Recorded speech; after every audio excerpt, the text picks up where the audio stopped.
I am the sole heir to an underworld empire. My great-grandfather was the biggest arms dealer in the Middle East. My grandfather was a legendary mafia don whose name made the heavens tremble. My parents are the underground emperors who hold this entire city in the palm of their hands. However, for someone carrying such sky-high expectations like me, a mafia prince, I just really love to study. Every day, I just want to hug my textbooks and read from dawn till dusk. The moment I told my dad I wanted to study hard and get into Harvard, my dad silently unbuckled his leather belt. College? I'll give you a college-sized beating. Our family owns hundreds of illicit businesses. What the heck are algebra and physics gonna do for you? You're pissing me off. Today, I'm gonna beat the living daylights out of you. Seeing this, I sighed helplessly. It's not like I don't want to be a rich, carefree playboy. The problem is, will the system allow it? That's right, I've reincarnated again. This time, I was reborn into the infamous and prestigious Sterling family. Just as I was preparing to enjoy a life of ultimate luxury and debauchery, the Supreme Tutor system has been successfully activated.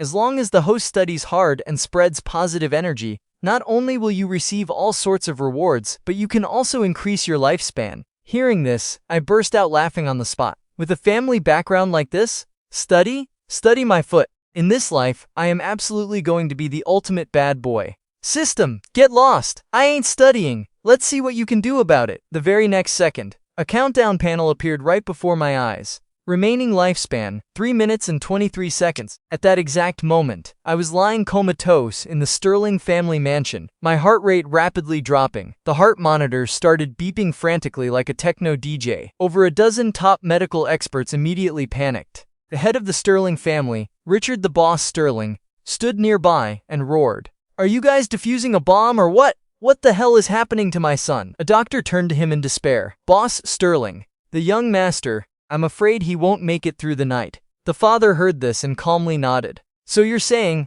my son will be able to get out of bed and walk around tonight?" The doctor was stunned and quickly clarified, "I mean, the young master is going to pass away tonight." Upon hearing this, my mother immediately burst into tears. "My baby! Don't leave mommy! Mommy promises I won't stop you from playing Genshin Impact all night anymore." As soon as she finished speaking, the heart monitor suddenly showed a miraculous change. I, who was on the brink of death, suddenly sat bolt upright. Yes, I had surrendered to the system. A real man knows when to bow his head. I decided I would study like my life depended on it, because it literally did. I'll grind out a few hundred years of lifespan first and figure out the rest later. This sudden resurrection scared the living daylights out of everyone in the room. I looked at my crying mother and stated with absolute determination, "Mom, don't worry. From now on, I will study my heart out. I will strive to be as straight a student. I will give back to society in the future." The moment the words left my mouth, my crying mother froze. Then, she collapsed into my father's arms. "Boo-hoo! Our son has gone retarded, honey." He actually uttered such blasphemous words like studying hard. My father patted her back to comfort her. "It's okay, honey. Even if I have to kidnap every doctor in the world, I will cure our son's brain's damage." "Mom, my brain is perfectly fine." Saying that, I executed a flawless backflip out of bed. The surrounding doctors watched with their jaws practically hitting the floor. What kind of medical miracle was this? One second he was a half-dead vegetable. The next he's doing breakdance moves. I walked up to my parents and said seriously, "Dad, Mom, maybe I didn't care about the family business before and caused you two a lot of trouble. But this time, I'm dead serious. I will study properly. I will get into a top-tier university." My father looked at me with a solemn expression. Then, he suddenly whipped out his leather belt. "You little brat, if you dare to study properly, watch me bulldoze your entire school to the ground." I realized this world was insane. Insane beyond words. My dad swung his leather belt, slicing through the air like a helicopter rotor. He whipped and cursed at the same time. "Study? How could you say something so devoid of conscience? Did your great-grandpa study? Did I study? If your grandpa knew you were this useless, he'd be so angry he'd pop the lid off his coffin and crawl back up." At this point, I was completely speechless. What fresh new vocabulary? What unreasonable demands? Seeing how emotional he was getting, I had to sincerely say, "I know I was wrong. I promise I'll try my best to be a playboy. I won't even take the exams for a community college. I'll drop out right after high school." Seeing this, my mother hurriedly chimed in. All right. The boy knows he's wrong. Stop blowing your top. It was hard enough for him to wake up. What if you beat him into another coma?" Hearing that, My dad finally strapped the belt back around his waist. Knowing your mistakes and fixing them. That's my good son. Also, don't forget the task I gave you. Stop hanging out with that girl from the Wang family. All you do is hit on girls and go to clubs. You don't learn anything productive from that. Your current mission is to chase after the eldest daughter of the White family, Bianca White. Marry her for me. With the White family backing us, I can comfortably hand the family empire over to you. Understood? I quickly nodded like a woodpecker. Crystal clear, Dad. Leaving the living room, I trudged back to my bedroom. They say normal people can't achieve great things. Now it seems they were absolutely right. The words normal people didn't even belong in my dad's dictionary. Back in my room, I noticed my phone had tons of unread messages. Opening them, I was immediately stunned. There were over a dozen texts, all from a girl named Bianca White. Tapping into the chat, a massive wall of text appeared before my eyes. Luke, are you dead yet? It'd be best if you were. Thinking about how a high-class lady like me has to marry a useless, incompetent pretty boy like you. It makes me nauseous. An arranged marriage. How ridiculous. I know your dad, just like my dad, forced you to take the initiative to approach me. I always thought, if you were a real man, you should fiercely resist, to keep your distance from me. But you didn't. So every time you ask me out on a date, I despise you even more, Luke. It's been so long without a reply. You're probably never waking up, but at least I got to speak my mind. I feel much better now. Luke, let's never meet again. To complete the task assigned by his dad, the original owner of this body once led a gang of flunkies to block the school gate with flowers. He even broke into the school's broadcasting room and, in front of all the teachers and students, confessed his love passionately to Bianca White for 2.5 hours. This brutish method, to someone born into high society like Bianca, was no different from taking a dump in the middle of a crowded street. And a highly toxic one at that. Truly inherited the premium genes of Richard Sterling, doing things in the most unhinged way possible. I shook my head and turned off the phone. I've already transmigrated. Who the heck wants to be your simp? Right now, stacking up my lifespan and fighting to stay alive is the ultimate priority. Studying. I must study. What I didn't expect was, my parents were so against me studying, yet my bookshelf was packed with books. Oh, brand new ones too. This is rare. But when I pulled a few out, I was rendered speechless. 18 Ways to Pick Up Girls. Advanced Anatomy for Street Brawls. 10 Secrets to Ultimate Alpha Male Energy. This is pure madness. Are these really books for a high schooler? After rummaging for a bit longer, I finally found a book titled Martial Arts of the Dragon Kingdom. Hugging this book, I felt like I struck gold. Sifting for gold in a septic tank. Does anyone understand this pain? I licked my finger and started flipping through it rapidly. Right at this moment, a miracle happened. Detected that the host is reading Martial Arts of the Dragon Kingdom. Lifespan plus 1 minute, plus 1 minute. Martial Arts Proficiency plus 1. Wait, could it be that reading specific books not only increases lifespan, but also grants the corresponding skills from the book? Instantly, my eyes darted toward 10 Secrets to Ultimate Alpha Male Energy. A meaningful smirk appeared on my face. I started reading it intently. Detected that the host is reading 10 Secrets to Ultimate Alpha Male Energy. How shameless. I almost popped my eyes out. What the heck, system? Just like that, I read all the way until 10 p.m. By now, my martial arts skill had reached level 4. My lifespan had also increased to 13 days. Not bad. Lying in bed, I secretly swore an oath. Starting tomorrow, I must become a child thirsty for knowledge. In the old days, scholars chiseled through walls to steal light to read. Today, Luke Sterling will sneakily study in the shadows. Even if my parents disown me, nothing can stop my path to academia. The next morning, I woke up in a bedroom measuring thousands of square feet. The moment I got up, dozens of maids were already waiting, dressing me, washing my face, feeding me breakfast. It was top-tier, 5-star service. After everything was done, a few butlers escorted me to a Rolls-Royce. Before leaving, a butler affectionately reminded me, "Young master,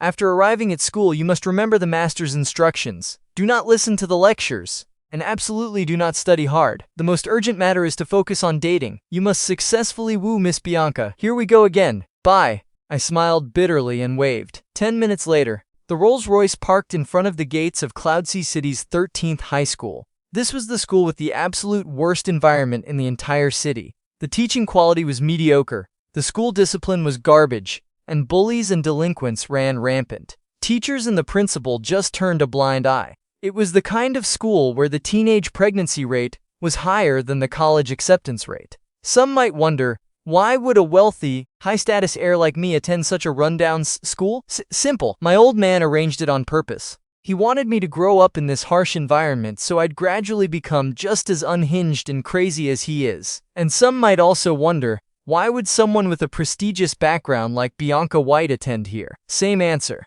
The head of the White family arranged it. Educating children is important, sure, but in the face of family benefits, it's all just floating clouds. Looking back at history, using children as political pawns is nothing new, especially when the family has many kids. Bianca was exactly that. It's just that Bianca's class was the only elite class in the school. The moment I stepped out at the school gates, a group of kids with hair dyed in neon rainbow colors surrounded me. "Boss Luke, you're back!" I glanced at them. According to my predecessor's memory, these punks were the underlings I had recruited at school. Skipping class, going to internet cafes, and street fighting were their daily routine. Disrupting class and talking back to teachers was practically their religion. The 6-foot high school walls were all knocked down by these guys climbing over them. Terrible. Absolutely terrible. Seeing me stay silent, a blonde-haired kid pointed at my body, specifically the red welts left by my dad's leather belt, and said, "Holy, Boss Luke, those wolf tattoos on your body look so badass. Where'd you get 'em?" "Hook a brother up," the others chimed in. "For real. Absolute peak aesthetic." Even though the wolf heads are tattooed a bit messy, each one radiates endless killing intent. Boss Luke's taste is just built different. We have nothing but respect. Hearing these praises, I smiled. My dad gave them to me with his belt. "Want some? I can tattoo your whole body some other day." The moment I said that, everyone froze. The atmosphere dropped below freezing point. Looking at the smile on my face, every single delinquent felt a chill down their spine. "Boss Luke, sorry, your brothers just misspoke. Don't take it seriously, please." "Damn it, who said these wolf tattoos looked cool? I'll slap the teeth out of him." "Does it still hurt, boss? Let us go buy some ointment." Looking at their terrified faces, I didn't want to act too serious. I waved my hand and said, "Dismissed. It's almost time for class. What are you all gathering here for? If you don't want matching wolf tattoos, get your butts back to class." Hearing my words, the delinquents were clearly stunned. What the heck? Since enrollment, the number of times they've been to class was fewer than the times they've been to the cyber cave. And I was always the one leading the charge to skip.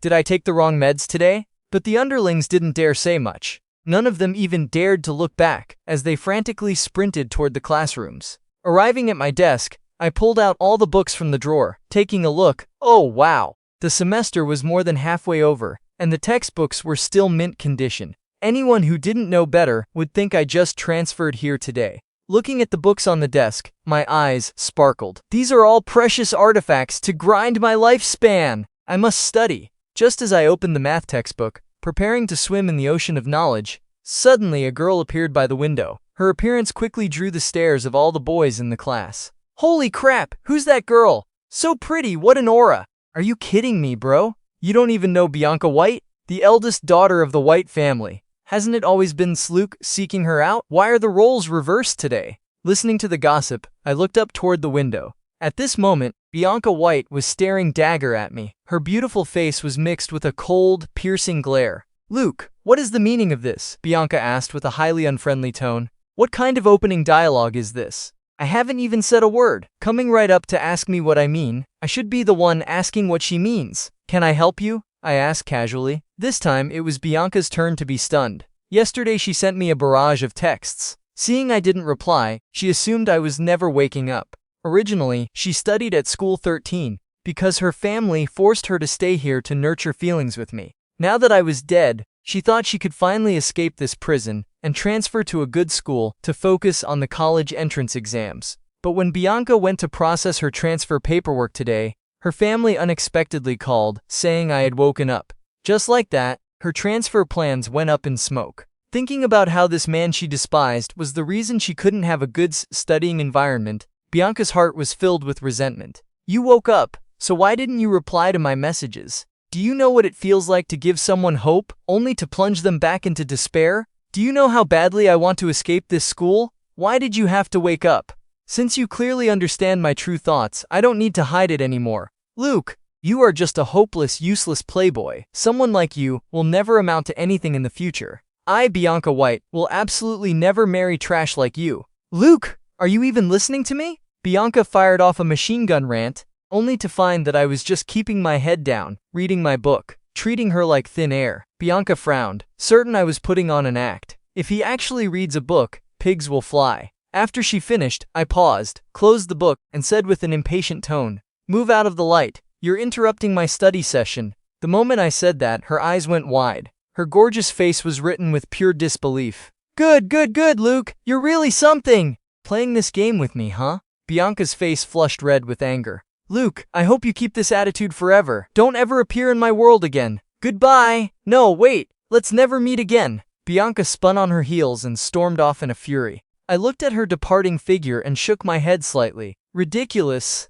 So what if she's the precious daughter of the White family? Is she as valuable as the knowledge in my books? Does she have text written on her face? Why should I care? Women only slow down my page-turning speed. The boys in the class saw this and immediately started murmuring. I told you Boss Luke was just playing around with Bianca. He's the sole heir of the Sterling family. Why would he stoop so low to be a simp? Exactly. If Boss Luke actually wants to date, does he lack women? But then again, Boss Luke's book-flipping posture makes him look like he's actually studying hard. Nonsense. Boss Luke's acting skills are just Oscar-worthy. Just then, a female teacher holding a math textbook walked in. Hello everyone. I am Valerie Vance, your new homeroom teacher. There are 3 months left until the college entrance exams. For this remaining time, I will be walking alongside you all. Even though our time together won't be long, I feel a good connection with you. I hope everyone cooperates well. When the students saw Ms. Vance on the podium, all the boys instantly boiled over with excitement. Comments like, "Teacher, you're so beautiful. Teacher, I love you. I only want to be with you in this life," echoed through the room. Hearing the cheers below, Valerie didn't flinch. She directed her gaze straight at me, the only person in the class who was intently reading a book. Her eyes held a hint of determination. Don't misunderstand. She wasn't attracted by my studious charm. She came carrying a sacred and solemn mission. Valerie Vance, a PhD researcher at the Dragon Kingdom University. After graduating and joining the Capital Intelligence Bureau, her very first assignment was to wipe out the century-old Sterling family syndicate. But the Sterling family's roots ran deep and their power shadowed the heavens. They were clearly the top underground family. Yet they had whitewashed themselves cleaner than my browser history. The organization investigated them thoroughly for a year, only to find that the Sterling family were supposedly philanthropists, lovers of world peace, and held numerous honorary titles. Helpless, the organization found another angle. They decided to target the future heir of the Sterling Empire. That is, me. Rumors said this young Master Sterling did every evil deed imaginable at school, was arrogant, and had terrible behavior. A textbook villainous rich kid. So, Valerie applied to be my homeroom teacher. She planned to use me to pry open the lock and dismantle the Sterling family piece by piece. But seeing me attentively reading a book, Valerie couldn't help but feel suspicious. She had been standing on the podium for so long, and I didn't even spare her a glance. My face was practically glued to the pages. This spirit of learning, how does this resemble a useless chaotic demon king? Did the organization get the wrong intel? At that exact moment, I, who was focused on reading, suddenly swung my arm wildly. I slammed the math textbook onto the floor, stomped on it, and cursed loudly. Damn it! Crap! Bullcrap! I was incredibly frustrated. I had been reading for half the day, but didn't receive a single reward. After asking around in my head, I found out the system required me to shout a specific phrase in my mind. Genshin launch, in order to unlock the reward system. God damn it, why didn't you say something so important earlier? I barely have any days left to live. Isn't this just wasting my precious time? What the heck is a Genshin launch anyway? I spit on it. Trash system. After this little outburst of mine, the surrounding classmates revealed a knew he was just pretending look. On the podium, Valerie felt a weight lift off her chest. She let out a sigh of relief. As expected, he's a useless, arrogant playboy. Looks like the organization's decision wasn't wrong. Finding a breakthrough through Luke Sterling is the right move. Thinking of this, Valerie cleared her throat. Her expression turned dead serious. Staring at the rowdy students below, her voice boomed like thunder. I demand that everyone keep quiet. Stop making noise. It's been almost a minute since I entered this room. From start to finish, you haven't been quiet once. Are you all still elementary schoolers? Do you need a teacher to personally maintain classroom discipline? I am a straightforward person, so I need to give you a reality check. As a teacher, I want to build a good relationship with every student, but do not push my buttons. Otherwise, don't blame me for getting angry and showing no mercy. After she said these words, the entire class froze. The noisy classroom suddenly became so quiet, you could hear a pin drop. The boys looked at Valerie, who was gentle a second ago and fiercely intimidating the next, completely stunned, speechless. Valerie looked at the students with their jaws dropped, secretly feeling smug. A few seconds later, the formerly quiet classroom erupted into noise once again. Wow, teacher's got a spicy temper. That's a huge plus. I like you even more now.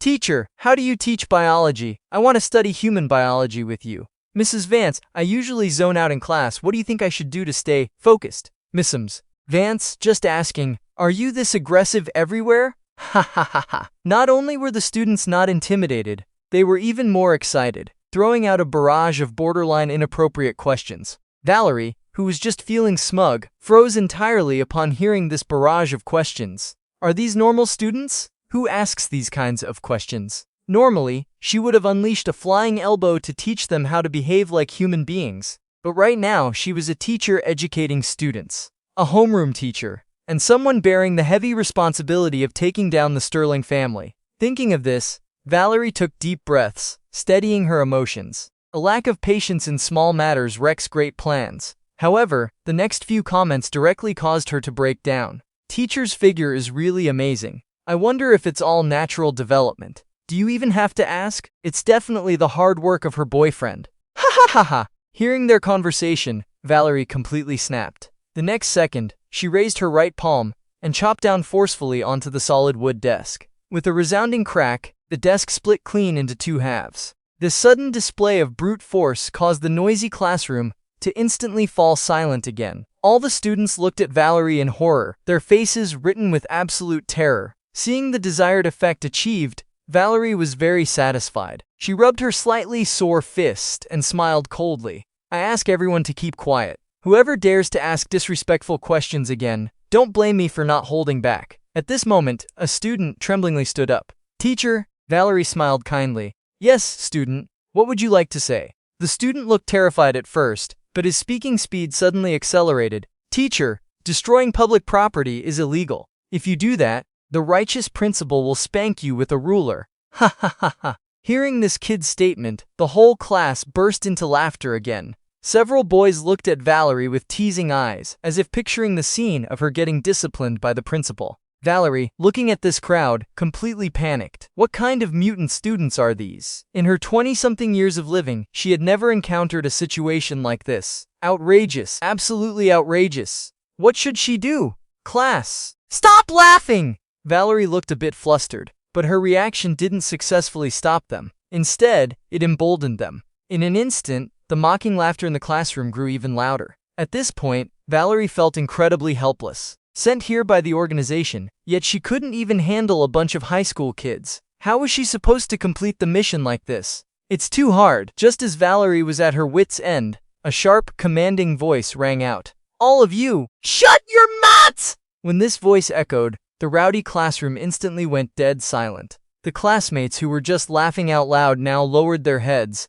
looking as obedient as sheep. Valerie was startled and quickly looked toward the source of the voice. She saw me slowly standing up, my entire body radiating an extraordinary aura of pressure. How could I not be angry? First, I wasted so much time because I didn't know how to activate the system. I was trying to squeeze in some reading to stack up a bit more lifespan, yet these guys just kept making a racket. It's been half the day and I haven't absorbed a single word. At home, my parents won't let me read. At school, I can't study either. You guys are driving me to a dead end. Since you won't let me live, don't blame me for going crazy. I spoke with thunderous volume. What do every single one of you want? You want to flip the sky?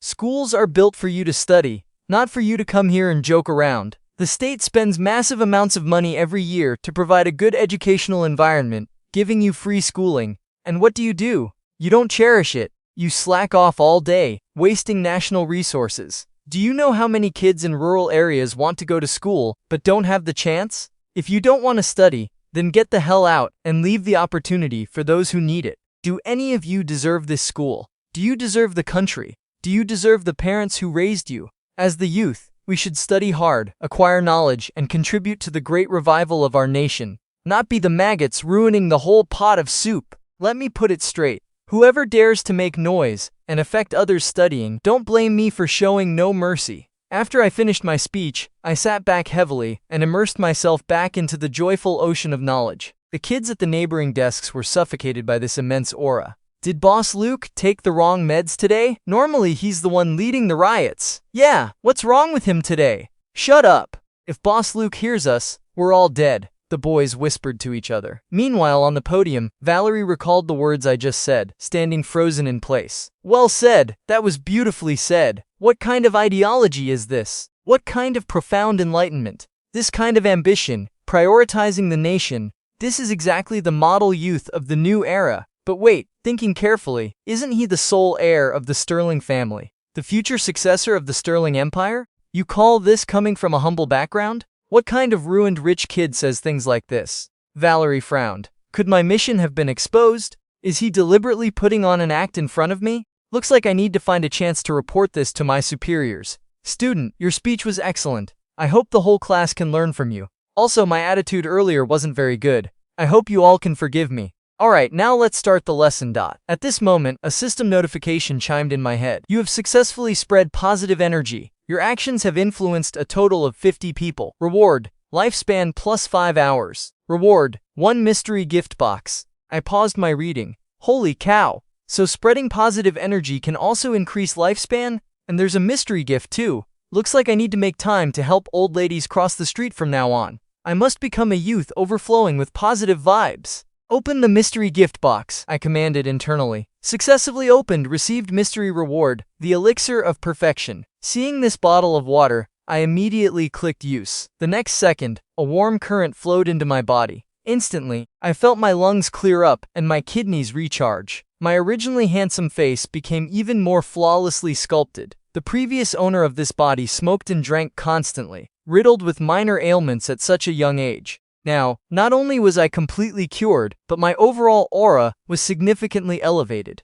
Good stuff, I praised internally. Then, I continued flipping through the 10th grade math textbook in my hand. The teacher taught her stuff, I read my stuff. We didn't interfere with each other. Detected that the host is reading 10th grade math, Vol 1. Lifespan, plus 1 minute plus 1 minute. Mathematical knowledge proficiency plus 1 plus 1. For the rest of the day, regardless of what subject was being taught, I only read math. The teachers saw this, but didn't bother to discipline me. After all, to them, as long as I wasn't leading a riot, they were already thanking the heavens. Let alone when the teachers saw me actually reading. Their eyes all popped out. Did the sun rise from the west? He barely ever stepped into class, and now he's reading so intently. After school, the teachers gathered and gossiped about whether my brain had short-circuited. As for me, I had a pretty decent harvest after one day. I had finished all the math textbooks from 10th to 12th grade, adding over a dozen days to my lifespan. My math knowledge level was also maxed out.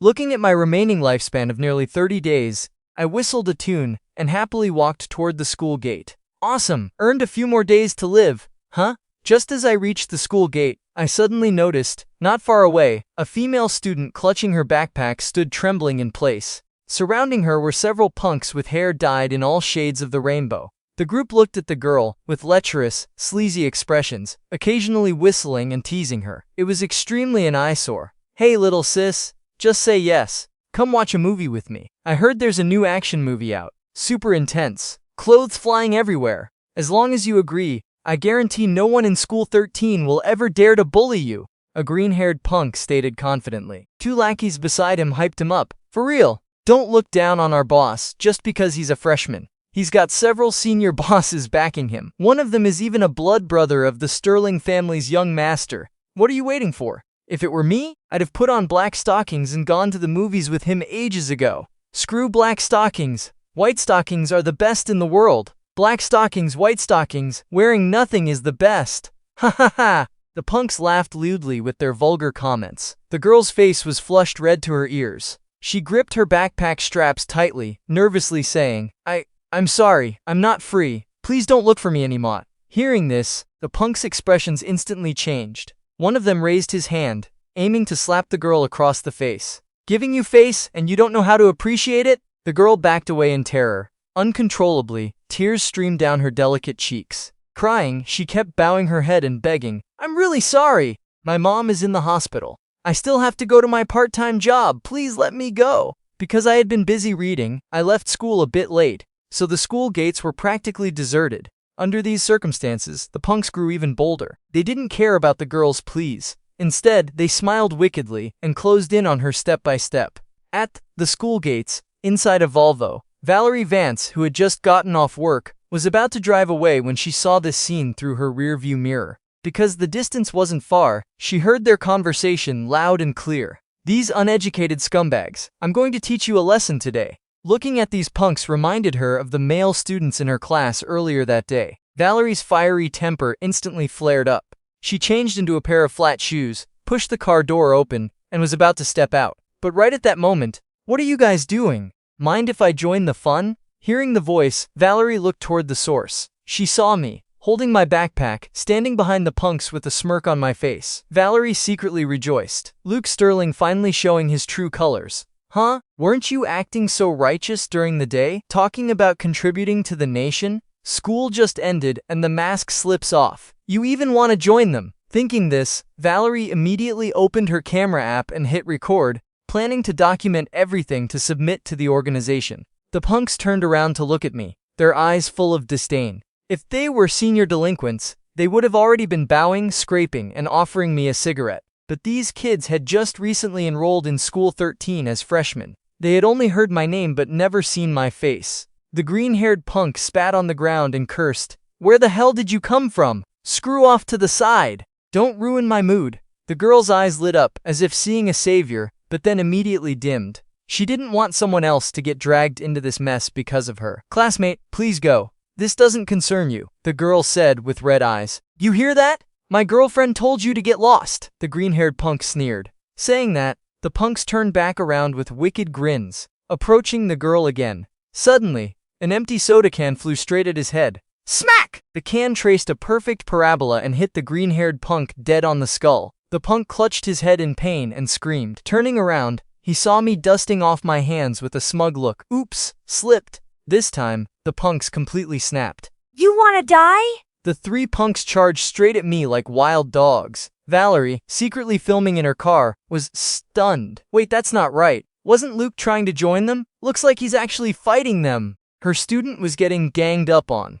As a homeroom teacher, should she intervene? While Valerie was hesitating, she was shocked to see that the three punks had already been completely dismantled by me. Now they were all rolling on the ground, clutching their bodies, squealing like slaughtered pigs. "My stomach! It hurts! Damn it, you dare hit me? Do you know who my boss is? Call Boss Bruno. Call our guys over." Valerie was speechless. Getting beaten 3-on-1 and still wanting to call for backup. You call yourselves gangsters? But this Luke Sterling actually has some impressive combat skills. He looks so skinny and frail, yet he took down a whole group in the blink of an eye. I walked up to the girl and said calmly, "Classmate, let me get you out of here." The girl looked at my handsome face and was momentarily dazed.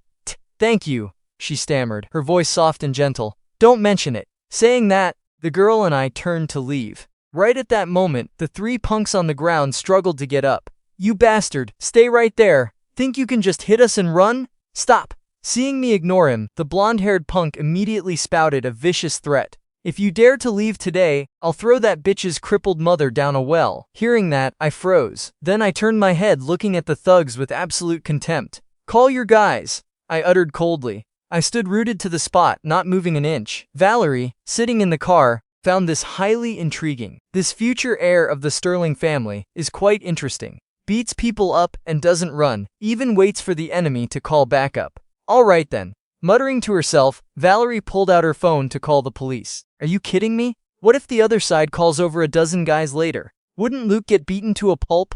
Even if I go up to help, 2 fists can't fight off dozens of hands. Calling the cops is the smartest choice right now. The girl saw me stop and looked a bit panicked, but soon after, as if making up her mind, she stayed right beside me, her eyes growing determined. "Oh, acting tough in front of me? Just you wait, I'll show you two what's what." The green-haired punk felt as disgusted as if he had swallowed a fly. The girl he targeted not only got rescued in a classic hero saves the beauty trope, but they were even acting out a we die together romance drama right in front of him. Thinking about how he had become a mere NPC in their little game, The green-haired punk was about to explode with rage. Soon enough, the initially clear sky began to be covered by dark clouds, bringing an oppressive, gloomy atmosphere. Right after, a massive crowd of people marched aggressively from the west side of the school. At a glance, it was a dense, swarming mob. Valerie, estimating from her car, guessed there were no less than 100 people. She was utterly shocked. What the hell is this?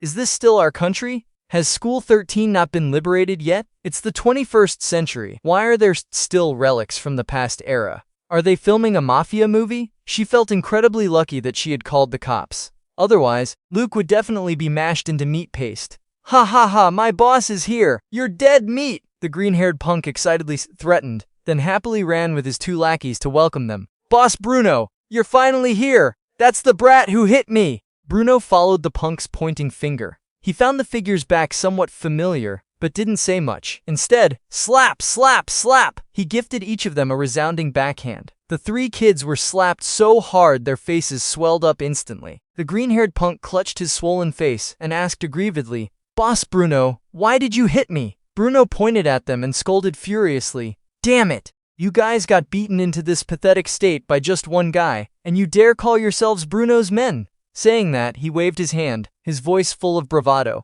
Let me see which blind fool dared to touch my people. With that order, the crowd flooded toward the school gates. Very quickly, 100 people had me tightly surrounded. Kid, you got some nerve, daring to touch my guys. Which boss do you run with? Bruno lit a cigarette, staring at my back as he asked. However, the more he looked, the more something felt off. The more he looked, the more familiar it seemed. These clothes, this silhouette, why does it look so much like him? Seeing me remain motionless, the green-haired punk cursed. Are you deaf? My boss is talking to you! I slowly turned around. The moment Bruno got a clear look at my face, his heart clenched. His jaw dropped so hard in shock, it nearly hit the pavement. A few seconds later, Bruno stammered, Boss Luke! Looking at my expressionless face, Bruno's eyes rolled back slightly. His legs began to tremble violently. Cold sweat drenched his back. Right now, he just wanted to slap that green-haired punk to death. You absolute bastard. Out of everyone in the school, you just had to provoke the most terrifying person?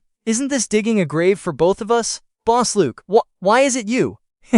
Misunderstanding. It's truly just a misunderstanding. Bruno shakily pulled out a cigarette and offered it to me, carefully watching my expression, terrified I would flip and beat him up the next second. And the crowd behind him, mostly seniors, obviously recognized me too. So they all shouted in unison, Boss Luke! The shout was deafening. The 3 punks were completely dumbfounded. No matter how stupid they were, they had guessed who I was by now.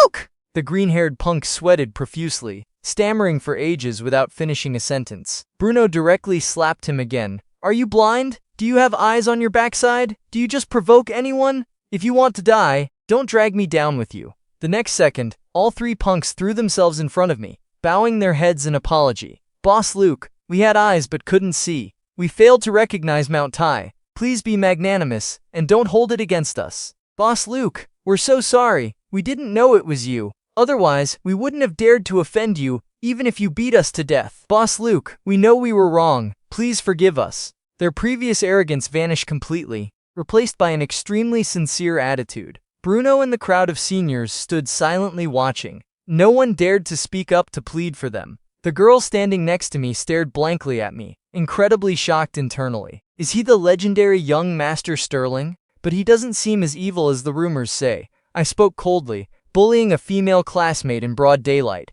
even threatening to throw someone's disabled mother down a well. Did your parents give birth to you just so you could commit such atrocious acts? From now on, I do not want to see you 3 in Cloudsea City ever again. Transfer schools. Leave this city. Hearing my final sentence, Bruno secretly let out a sigh of relief. Then he yelled, Boss Luke told you to get lost. Didn't you hear him? What are you standing there for? The green-haired punk nodded frantically. Yes, yes, yes. Thank you, Boss Luke. We'll process our transfer paperwork first thing tomorrow morning. After speaking, the 3 of them didn't dare look back, scampering away in disgrace. The moment they left, a system notification chimed in my head. You have successfully promoted positive energy. Your actions have influenced a total of 108 people. Reward. Lifespan plus 10 hours. Hearing this sound, I secretly rejoiced. Promoting positive energy to society. Our generation cannot decline this duty. Seeing that I wasn't going to make things difficult, Bruno was about to step forward to apologize properly. But right at that moment, a familiar female voice called out from afar,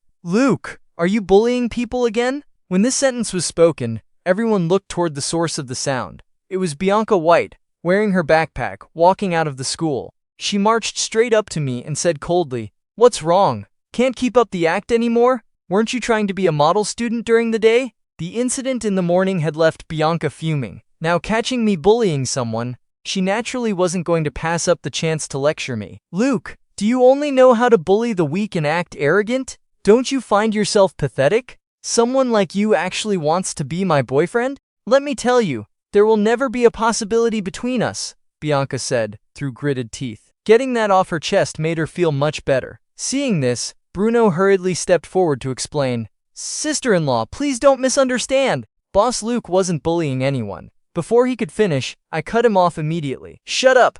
From now on, no one is allowed to call her sister-in-law. Did everyone hear me?" The moment I said that, everyone was dumbfounded. What's the situation here? Could it be? Everyone turned their gaze toward the girl standing next to me. Feeling hundreds of eyes fixated on her, the girl's face instantly flushed bright red. Bianca also noticed this girl. Seeing that the other party's beauty, figure, and aura were not inferior to hers in the slightest, an indescribable sense of loss suddenly surged in her heart. If this is true, then my words just now, wasn't that just a narcissistic clown show? Thinking about losing face in front of so many people, Bianca couldn't help but blush too. But soon, she realized something was off. He's deliberately creating a chance encounter with another girl just to make me jealous? He's totally playing hard to get. Thinking of this, Bianca smiled faintly. "Luke, don't think that what you're doing will have any effect on me. This only makes you look ridiculous and childish. Please don't bother me ever again. Goodbye." After saying that,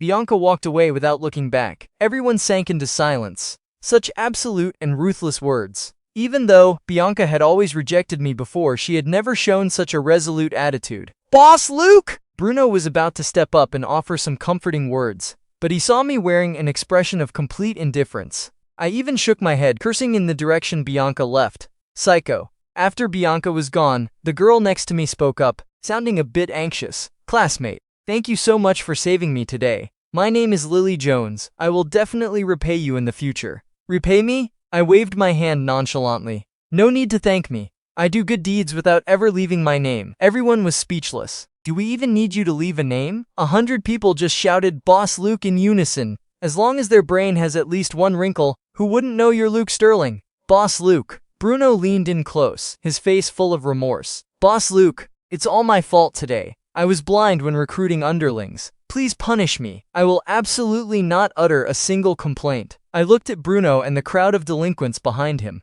I cleared my throat and said, "As dignified men, every one of you is a tough guy. You are the pillars of your families. I don't have any other demands for you. Everyone makes minor mistakes. I just hope you stop bullying the weak. At the very least, be people filled with justice." After hearing my words, everyone was stunned. What's wrong with Boss Luke today? Did he forget to take his meds? Or did he take the wrong ones? You're usually the one causing the worst trouble. Now you're telling us to be righteous people? Everyone knows your dad is the biggest mob boss in the country. Of course, everyone only dared to think these things. Right after, Bruno yelled to the crowd behind him, "Did you all hear what Boss Luke said clearly? From today onward, all of you must be men of justice for me." As soon as the words fell, hundreds of people raised their hands high. The school gates echoed with booming chants, "Justice! Justice! Just ice!" After chanting for a while, the slogan started sounding a bit weird. At this time, an 80-year-old lady leaning on a cane, her back hunched, happened to walk by. She looked at these energetic youths and shook her head. "Silly kids, you could do anything, yet you all want just ice? You need hot tea to stay healthy." Just as everyone fell silent, "Wee woo, wee woo, wee woo!" Police sirens suddenly echoed from afar. But the delinquents didn't panic like in the movies. With me backing them up, what the hell were they afraid of? However, considering the public image issue, I still waved my hand and told everyone to disperse. In less than a few seconds, only Lily and I were left at the school gates. 2 police cars parked by the road. Several officers in uniform stepped out. However, when they saw it was me, they walked over and smiled, asking, "Little Luke, causing trouble again?" "Not at all, Officer Ford." I was puzzled. "Who called the cops?" At this moment, Valerie stepped out of a police car wearing high heels. "I called the cops." Everyone looked over and saw Valerie walking towards us with a smile. "Officer, I am Luke's homeroom teacher. I saw him getting bullied earlier, so I called the police. Hearing this explanation, Officer Ford and the other cops all burst out laughing. Luke Sterling getting bullied? Now that's a fresh phrase. In this 13th high school, it's a blessing if he isn't bullying someone else. Not believable even for a second. But seeing that no major incident had occurred, Officer Ford nodded. Alright, if there's nothing else, we'll be heading back. Before leaving, he didn't forget to remind me. Little Luke, go home early. Don't make your parents worry. Once the cops left, only me, Valerie, and Lily remained. Let's go. I'll give you two a ride home. Valerie jingled her car keys and smiled. Looking at the homeroom teacher before me, I didn't think there was anything wrong with this. Because the original owner of this body hung out with a bad crowd every day after school and only went home at midnight, my family driver only dropped me off but never picked me up. During our chat on the way, I learned about Lily's family situation. To describe it in one word, tragic. A gambling-addicted father, a paralyzed mother, a broken family, a strong, resilient girl. Her father went bankrupt, drowning in debt, and eventually couldn't handle the pressure and committed suicide by jumping off a building. Her mother was paralyzed and lost the ability to work, so the entire debt fell onto Lily's shoulders. Not only did Lily have to work part-time jobs every day to pay off debts, but she also had to care for her paralyzed mother. Yet, even in such circumstances, Lily's academic grades were outstanding. She consistently ranked in the top 10 throughout her freshman year. Hearing this, Valerie couldn't help but feel emotional. Lily, tomorrow is Saturday, and the city is hosting a math competition. First prize gets a $200,000 reward. I'm one of the judges, and I have a few application forms. Do you want to try? Hearing about money, Lily's eyes immediately lit up. Really, Miss Vance? I want to participate. As soon as she finished speaking, I also raised my hand and said, Mrs. Vance, I want to participate too. Valerie was a bit speechless. Lily has excellent grades and outstanding math skills. Participating might actually win her an award. But you're a playboy whose books haven't even been flipped open a few times. What are you joining the fun for? I knew Valerie looked down on me in her heart, but my math knowledge level had been maxed out. Participating in a math competition not only grants a huge amount of lifespan, but also a mystery reward. With such a huge opportunity right in front of me, how could I miss it? You don't understand, Ms. Vance. I have a severe imbalance in my subjects. Every time I take an exam, even though my other subjects are garbage, my math score is freakishly high. Valerie couldn't help but be curious. How high? Just look at last month's exam. Literature 24, English 13, Physics, Chemistry, Bio 29. But math, a solid 30 points. This is a severe imbalance, I tell you. Lily couldn't hold back and burst into laughter. Valerie was even more speechless. Math is out of 150 points. Multiple choice alone takes up half. You scored 30 points and you call this an imbalance? If I threw a handful of rice on the answer sheet and let a chicken peck at it, it'd probably score higher than that. But thinking it over, if she wanted to find a breakthrough into the Sterling Empire through me, having more contact would definitely benefit her mission. Alright then, you two fill out these forms. When I got home, it was already 9 p.m. As soon as I walked through the door, I saw my dad sitting in the living room with a gloomy expression. Dozens of servants stood on both sides. The atmosphere in the entire house was incredibly eerie. My heart clenched. An ominous premonition slowly rose, just as expected. The moment I entered, Richard Sterling said coldly, I heard Bianca White went to your class to find you today. You used studying as an excuse to act cold towards her, and you even hung out with another girl right in front of her. After saying that, he waved his hand, calling a servant over. Damn it, bring me Luke's backpack. The servant took my backpack and respectfully handed it to Richard. The next second, Richard unzipped it and dumped everything out. Besides a few books falling to the floor, there was also a math competition application form. Seeing the scene before me, my heart sank. I'm done for. Time for another serving of the leather belt special. Looking at the textbooks and the math competition form on the floor, Richard's face darkened to the extreme. The surrounding servants didn't even dare to breathe heavily.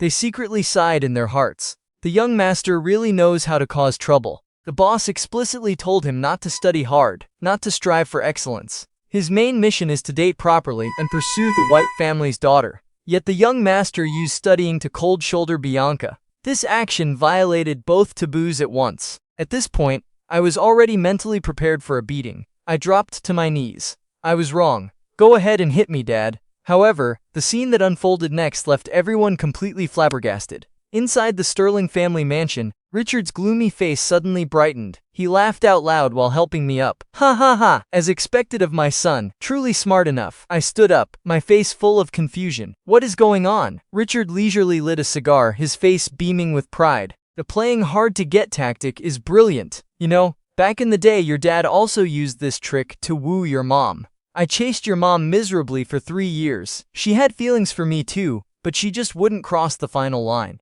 Left with no choice, I had to find another woman to put on an act, pretending I didn't like her anymore. When your mom found out, she flew into a rage. She directly led hundreds of her brothers and chased me through several streets. She hacked me up so bad I had to stay in the hospital for months. I still have scars all over my body, but those cuts were worth it. When your mom came to the hospital and saw me, she couldn't hold back her tears. From that moment on, we officially became a couple. Then we fell in love, got married, and finally birthed you, you little rascal. Ha ha ha ha. Hearing Richard's story, I almost couldn't hold back my laughter. So the old man thought I was using the playing hard to get tactic on Bianca, but I really didn't mean it that way. Saying I have no feelings for Bianca would be a lie. Who wouldn't like a girl who is both rich and beautiful, with such a perfect figure? It's just that right now, stacking up lifespan is my true love. I don't have the mental capacity to chase girls. Plus, my mom was a total badass in her youth, leading hundreds of people to chase and hack someone through the streets. Just thinking about that scene is terrifying. Before I could answer,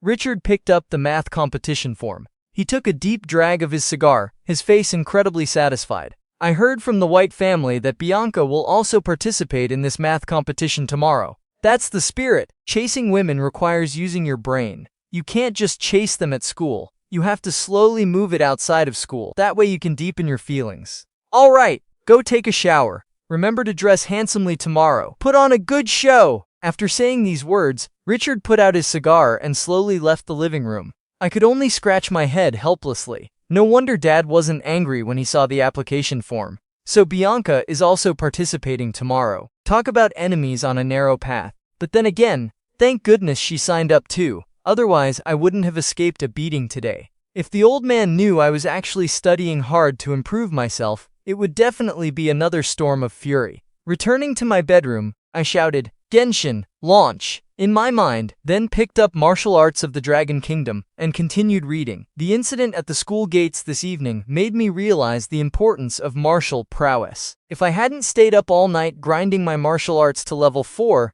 I might not have beaten those punks today. Detected that the host is reading Martial Arts of the Dragon Kingdom. Martial Arts Proficiency +1. Listening to the system notifications in my ear, I gradually sank into the ocean of knowledge until 11:56 p.m. By this time, I had read the book dozens of times. Martial Arts Proficiency Level 10. Max World Pinnacle. System notification. Martial Arts Proficiency has reached the maximum level. You can obtain massive lifespan and mystery rewards by participating in martial arts tournaments or professional exams. Hearing this sound, I stretched my body. Phew! Finally maxed out! Having world-class martial arts proficiency means my personal safety is significantly enhanced. Early the next morning, before the alarm even rang, I was woken up by my dad's gentle calling. "You little brat, what time is it and you're still not up? Can you put some heart into this?" With this attitude, how are you going to complete the mission I gave you? You still want to woo Bianca White? Even if you were a country bumpkin, you wouldn't be worthy of her. I rubbed my sleepy eyes, secretly amazed. I didn't expect Richard, a middle-aged man, to be so disciplined. Up before 7 a.m. Seems like my fake dad has some qualities worth learning from. But then Richard muttered and cursed, singing karaoke all night long. Haven't slept a wink yet. I'm exhausted. I'm going to bed. Truly an unconventional character. Richard's great image in my heart lasted only a few seconds before completely collapsing. Half an hour later, I walked out of the Sterling mansion gates. As soon as I sat in the Rolls-Royce, dozens of servants stood in 2 rows and shouted in unison, "Wishing young Master Luke a victorious campaign, bring the miss home successfully, birth a whole flock of grandchildren." Oh my God. Witnessing my newly rebuilt worldview about to collapse again, I hurriedly urged, "Quick, driver, let's go!" "Yes, young master, hold on tight." With that, the car's engine roared like a wild beast. Accompanied by a cloud of smoke, the car shot forward. A journey that normally takes an hour only took half an hour. By this time, the competition venue was already packed with people. As soon as I stepped out of the car, a gentle female voice sounded beside me. Luke. Turning around, I saw Lily Jones looking at me with a blushing face. What a coincidence, I smiled. Lily nodded, looking a bit nervous. Yeah, quite a coincidence. Let me take you to the exam hall. I used to work part-time at this mall, so I know a back door we can use. I glanced at the mall entrance and saw the huge main doors were blocked by a massive crowd with no space left. So I nodded and walked toward the back door with Lily. Truly, enemies cross paths on narrow roads. We had barely taken a few steps when we saw Bianca White walking over. Beside her were 4 or 5 people wearing glasses, each holding a stack of books. They looked exactly like academics. Bianca naturally saw Lily and me too. She frowned, her opening words reeking of gunpowder. Luke, aren't you taking this too far? Acting all the way here? Miss White, I'm here to participate in the math competition, not for you. Could you stop being so narcissistic? I couldn't help but shoot back. The moment I said that, Bianca flared up. Luke! I don't want to expose you, so please have some self-respect. With the mush inside your brain, you dare say you're participating in this competition? Have you ever even read a book? Furthermore, math competitions are done in teams. Excuse me, where is your team? My heart was full of contempt. With my world-class math knowledge, I still need to hire a team? Even Einstein would have to show me some respect if he came here. Logic is one thing, but I still felt petty. So I looked over at the 5 master tutors beside Bianca and asked, how much is she paying you? I'm willing to pay double to hire you guys. Bianca froze for a second. This bastard, daring to poach my team right in front of me? Absolutely shameless. Fortunately, the 5 masters looked at each other, and none of them paid me any attention. Seeing their silence, I held up 5 fingers. 5 times the price. Bianca gritted her teeth in anger. She had paid a total of $500,000 to hire these 5 people. 5 times that is $2.5 million. Bianca hadn't even graduated high school. Her monthly allowance was only a few tens of thousands. This $500K was money she had saved up for a very long time. She had resolved to find a job, become independent, and leave the White family after getting into college. Under these circumstances, she absolutely wouldn't ask her family for money. If these 5 people were swayed, Bianca would have no options left. I naturally knew this, which is why I offered a high price to poach them. At this moment, one of the master tutors smiled coldly. Young man, you're quite funny. We have devoted ourselves to mathematical research for years. Money is not important. What's most important is reputation and honor. So please don't use money to insult us anymore. This behavior is very childish. Thank you. Hearing this, I remained expressionless. I reached into my pocket and directly pulled out a golden dragon card. There's 50 million in this card. If you agree, each of you can take 10 million. If you really don't want to, then never mind. I never force anyone. Saying that, I was about to stuff the card back into my pocket. However, right at that moment, I suddenly realized the card in my hand had vanished. Looking up, I didn't know when, but the golden dragon card was now resting snugly in the other party's hand. I was stunned for a second. Holy crap! Super thieves! Are mathematicians' hands really this fast? The 5 master tutors looked at the golden dragon card, their faces all beaming with joy. We don't like money, but your sincerity has moved us. The field of mathematical research desperately needs supporters with such discerning eyes like yours. Don't worry, handsome. The 5 of us are all professionals. We can definitely help you win first place in this math competition. Looking at the faces of these 5 people, Bianca was truly about to go insane from anger. Her small face flushed as red as a monkey's butt. Luke! You are the most shameless person I've ever met. The most thick-skinned bastard. I still replied calmly. I have a team now. Do you believe I'm here to compete yet? Ah, so satisfying. Venting this anger felt truly amazing. Lily stood by, watching in a daze. Is this the world of the rich? I work for an hour and only make a few dozen bucks. Luke says spend 50 million and just spends it? I've never even burned that much hell money for my ancestors. Just as Bianca was furious enough to hit someone, suddenly, the sound of helicopter rotors echoed in the sky. The noise was so loud that everyone around had to look up.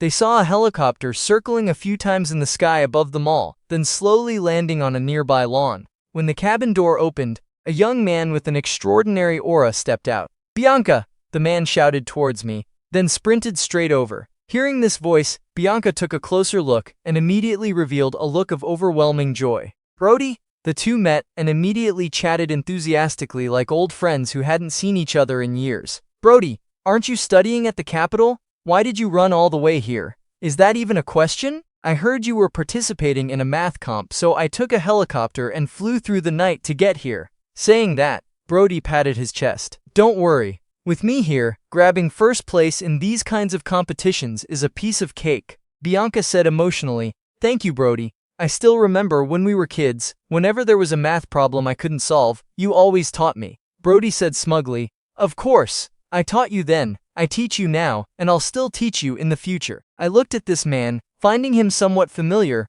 but couldn't recall who he was for a moment. At this point, the 5 master tutors approached Brody. Every face showed an expression of disbelief. Are you the one who won first place in the Global Mathematics Olympiad 3 years in a row? The math genius Budge? A master tutor asked, excitedly. Brody smiled gently. You are not mistaken, I am Budge. The moment he said this, the 5 people were shocked. They said in disbelief, oh my god, as mathematical researchers, your grand name has thundered in our ears. Meeting the legend in person for the first time, this is truly too exciting. You must let us take a picture with you later. Brody waved his hand nonchalantly. Easy, easy. Right after, the 5 master tutors simultaneously walked up to me and returned the golden dragon card from earlier. Young man, perhaps we cannot help you participate in this math competition today. If you're here for first place, I advise you to give up. With you participating, victory is already decided. We do not want to stain our career records.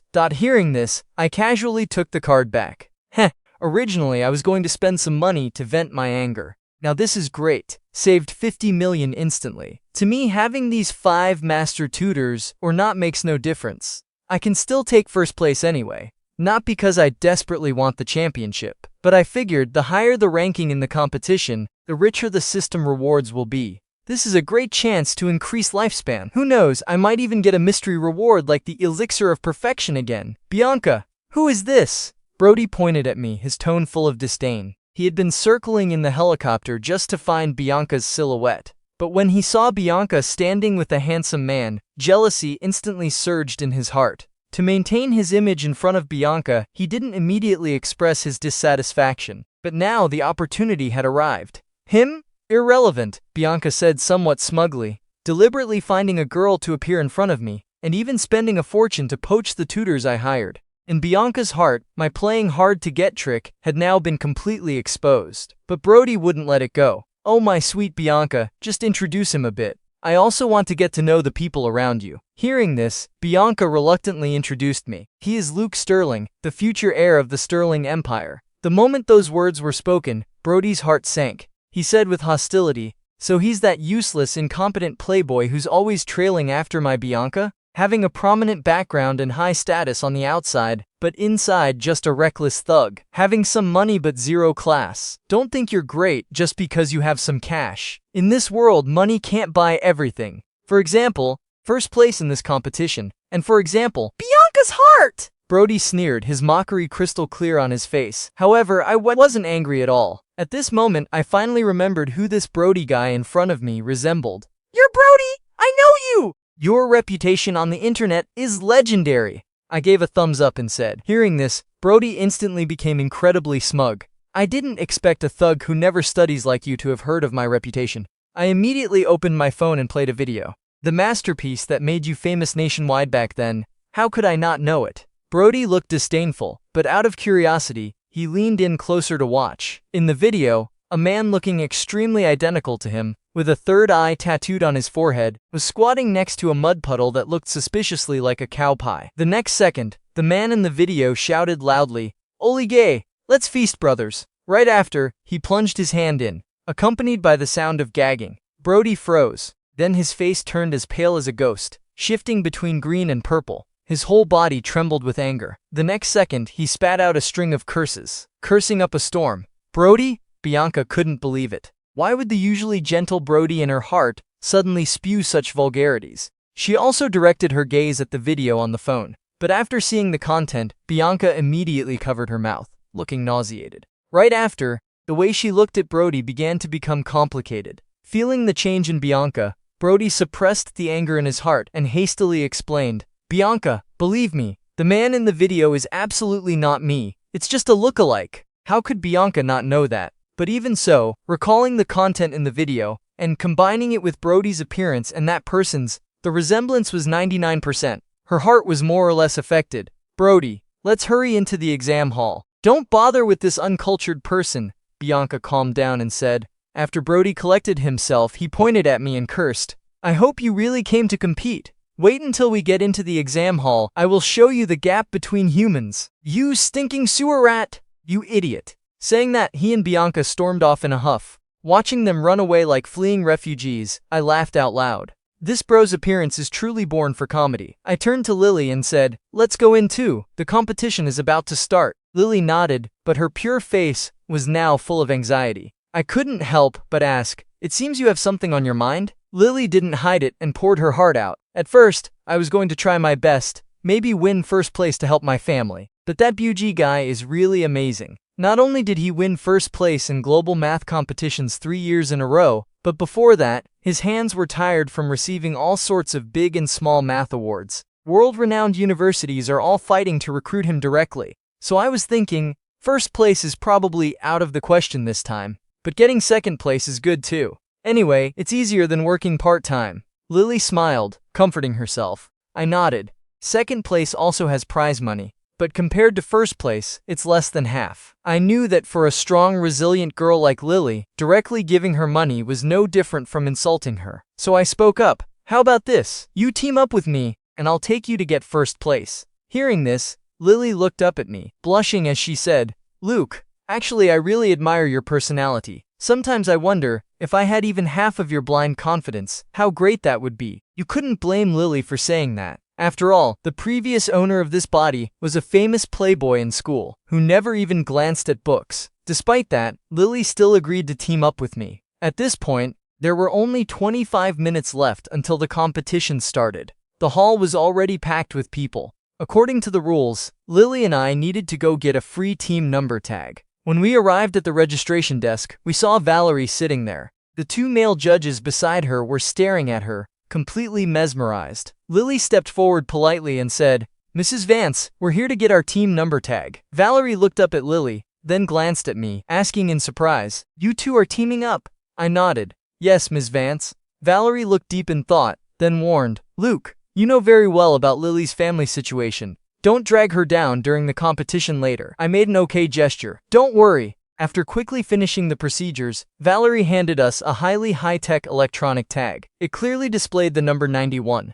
I nodded in satisfaction. This number is very lucky. Valerie was confused. How is 91 lucky? Lily was also puzzled. Aren't lucky numbers usually 66 or 88? I smiled mysteriously. Haven't you heard the name of the great god 9.1? This number means that I am the true god of this math competition. The moment the words fell, the 2 male judges beside us couldn't hold it in anymore and started shaking from trying to suppress their laughter. Their facial muscles were harder to control than an AK-47 recoil. Right at that moment, Bianca and Brody also arrived at the registration desk. You again? Brody looked at me like a fighting rooster, his eyes full of hostility. What a coincidence, Brody, I sneered. This smile oozed mockery from the inside out. Brody gritted his teeth in anger. Just as he was about to blow his top, Bianca touched his arm and said, Don't pay attention to him. The competition is about to start. Let's get our number tag quickly. Brody shot me a sharp glare, then started the procedure to get a number.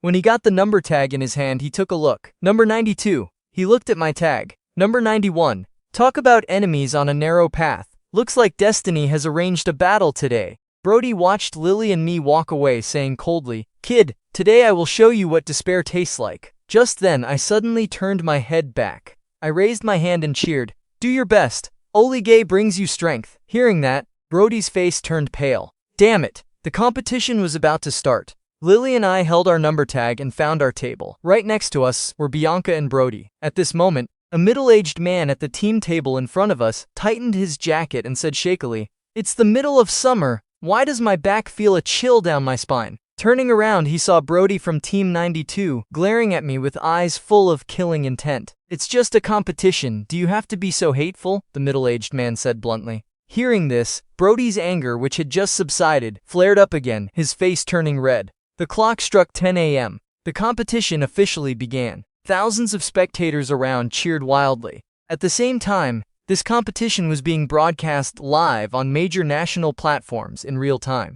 In just a few minutes, the concurrent online viewers reached over 2 million. Next, the judge started announcing the rules.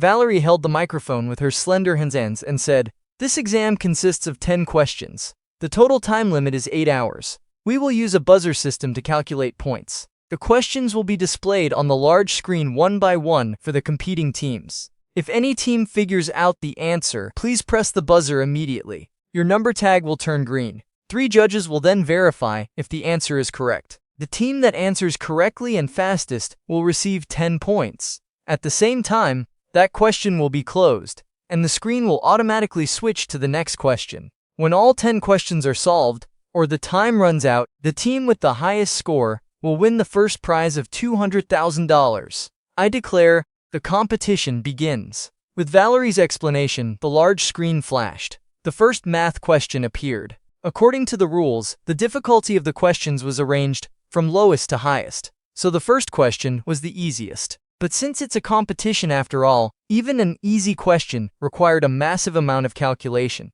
However, the moment the question appeared, a team immediately pressed the buzzer. Valerie was slightly surprised. She looked at the system data and said, "The team that pressed the buzzer is team number 92. The moment those words were spoken, everyone simultaneously looked toward table 92. They saw Brody casually looking at the question on the large screen. Bianca beside him was a bit dazed. "Brody, I haven't even finished reading the question carefully, and you've already solved it." But Brody shook his head and deliberately said loudly, "I'm still calculating. It will take the judges about half a minute to walk over here, and in that time, it's enough for me to solve this first question." Hearing this, all the surrounding teams were dumbfounded. Holy crap! This is too much flexing! For a normal person, half a minute might not even be enough to finish reading the question. Yet he not only finishes reading but can also provide the correct answer. It was also at this time that people around began to recognize Brody's genius identity. "I think he's the math genius. It's really him. Oh my god. Why did it appear in such a low-level competition? Must have recognized the wrong person. Can't, wrong. Bug is my idol. Even if he turned to ash, I'd recognize him. Bug is so handsome, so talented. I love you. Mwah, mwah. We're doomed. Bug is here too. What's the point of competing then? First place is definitely gone. It's okay. Being able to compete on the same stage as Buji, I'll have bragging rights for the rest of my life." When everyone recognized Brody's genius identity, in an instant, all the contestants and audience in the venue exploded with excitement. Not only that, in the backstage control room, the director looking at the young man on the screen was also stunned. He didn't expect the famous The Bee to appear in this competition. He immediately shouted to the staff next to him, "Hurry! Call the relevant departments! Tell them to increase the live stream bandwidth. Wherever Buji is, there is traffic. This time we will definitely break the record for the highest concurrent online viewers in the stadium." Under the gaze of millions of eyes, Valerie walked step by step toward table 92. During this time, Brody's eyes were glued to the large screen, his brows furrowed tightly. Seeing Valerie about to reach his side, Brody let out a sigh of relief. He relaxed his facial muscles, revealing a laid-back expression. "Team 92, please provide your answer for the first question." Valerie looked at this young man with a bright smile. As a longtime math enthusiast, she naturally knew B very well. She was even a fan of this young man. It's just that when he came to get the number tag earlier, she didn't recognize him. She hadn't even managed to get a photo with him. Valerie couldn't help but feel disappointed. "It's all Luke's fault. My attention was completely stolen by his lucky number 91 nonsense." Brody took the microphone and said, "The answer to the first question is 13. The design of this question is quite exquisite. First, use an improper integral to find the necessary parameters. Then, through Lagrange's mean value theorem, find the limit value of the curve. Finally, apply simple matrix calculation methods, and you can easily get the final answer." The calculation volume of this question is very large, but as long as you find the right method, no matter how difficult the problem is, it can be neatly solved. Here, I want to say a few words to the other contestants. When playing with math, your thinking must be flexible. Don't hit a dead end. When one path is blocked, you must learn to make a cognitive leap.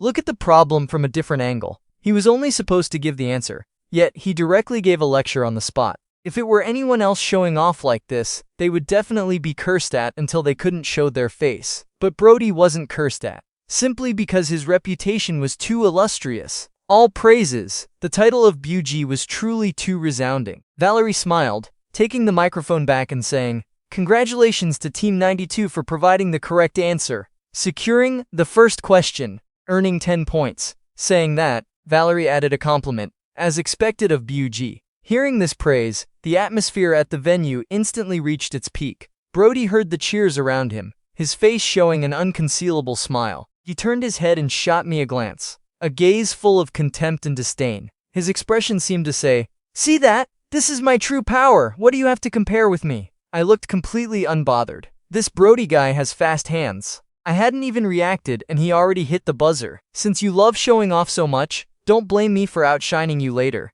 At this moment, Lily beside me muttered, "Bug is really amazing." I laughed out loud and said, "It's fine. Let's give them a head start on the first question." This sentence was spoken at a very high volume, so loud that it transmitted straight through the mics. All the contestants and audience heard it and simultaneously looked toward my table 91. Feeling the eyes converging on her, Lily shyly lowered her head, her face turning red as a tomato. The director also switched the camera feed to my side, wanting to see who made such a bold statement. But seeing this unfamiliar face, everyone couldn't help but feel suspicious. Who is this guy? Don't know him. The math world has never seen this character, a nameless nobody, and he dares to act tough in front of Yugi? People started criticizing me. Brody heard my statement and couldn't hold back a scoffing laugh. He shook his head and said, "Truly an idiot with more ego than brains." As soon as he finished speaking, the large screen flashed. The second question appeared. When everyone saw the new question, the participating teams picked up their pens and lowered their heads to calculate. The hall became quiet again. Although the first question was very simple, the difficulty of the subsequent questions would multiply. Otherwise, they wouldn't have given 8 hours just to solve 10 questions. Even the self-proclaimed genius Brody started writing non-stop on paper.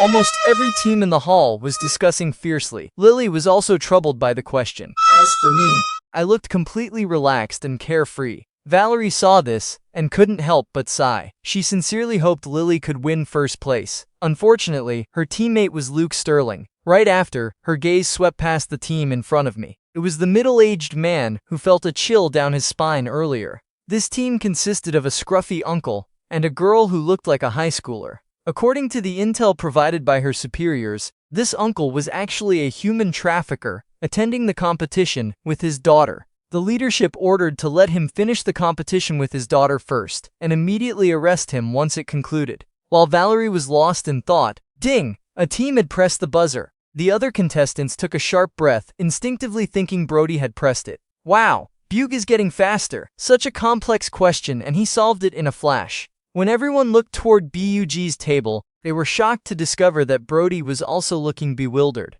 He was looking around, trying to find which team had pressed the buzzer. The contestants were confused. The person who pressed the buzzer isn't, then who is it? The contestants searched for a while and finally were shocked to discover that the person who pressed the buzzer was actually Luke, the guy who made the bold claim earlier. Luke! Lily was stunned. She had just finished writing the word solve and hadn't even full understood the question yet. She didn't expect me to directly press the buzzer. Valerie also noticed my side and asked with some dissatisfaction, "Luke, did you accidentally touch the buzzer?" I grinned, raising my hand and saying, "No, I want to answer." Hearing this sentence, Brody beside me couldn't help laughing out loud. "Idiot. Truly too idiotic. I actually like this delusional attitude of yours." The audience at the venue and on the live stream heard my answer and all burst out laughing. Where did this clown contestant come from? I'm dying of laughter. Comments on the live stream flooded in, filled with mockery. Not a single person believed I was genuinely answering. Almost everyone thought I simply wanted to show off. In the competition hall, Valerie sighed, looking at me and saying, "Each team only has one chance to answer each question. Once the answer is wrong, this question will no longer have anything to do with you. Luke, are you sure you want to do this?" "Absolutely sure," I affirmed. The audience booed in unison. Valerie shook her head helplessly. "All right then. Team 91, please provide your answer." I picked up the microphone and said, "The answer to the second question is 9. After I spoke, Valerie sluggishly looked at the official answer key provided by the organizers. The moment her eyes touched the screen, her eyes suddenly went wide. At the same time, the other teams were still working hard to solve the problem, having completely forgotten about me, treating me like a clown. At this moment, Valerie's voice rang through the hall. "Congratulations to Team 91 for providing the correct answer, solving the second question, earning 10 points. The moment this sentence was spoken, the whole hall went dead silent. A few seconds later, the entire hall and livestream completely exploded. Oh my god, real or fake? He got it right again? Absolutely impossible. A question that hasn't even solved yet. On what basis did he solve it? Do you even need to think? This guy hasn't even touched his pen. He definitely guessed it blindly. The live stream was flooded with comments. All the viewers thought I guessed right. After all, the calculation volume for the second question was many times larger than the previous one. Many teams had filled several sheets of paper, their calculators practically smoking, and still hadn't reached the final result. Yet Luke, who hadn't even touched a pen, could calculate the answer in his head. Next to table 91, Valerie had an expression of disbelief. After a long while, she finally reacted and said, "This kid's luck is really exploding." Right after, she changed her tone. "Don't just guess randomly on the next question. Don't blame me for not warning you. Luke, you're so amazing. You actually guessed it right," Lily said in disbelief, her delicate face full of shock. "No big deal," I chuckled. Brody beside me gritted his teeth in anger, cursing me dozens of times in his heart. He had worked so hard, and was just about to calculate the correct answer, but the result was guessed correctly by me. This feeling is like working hard your whole life, finally saving enough money to buy a house for your child,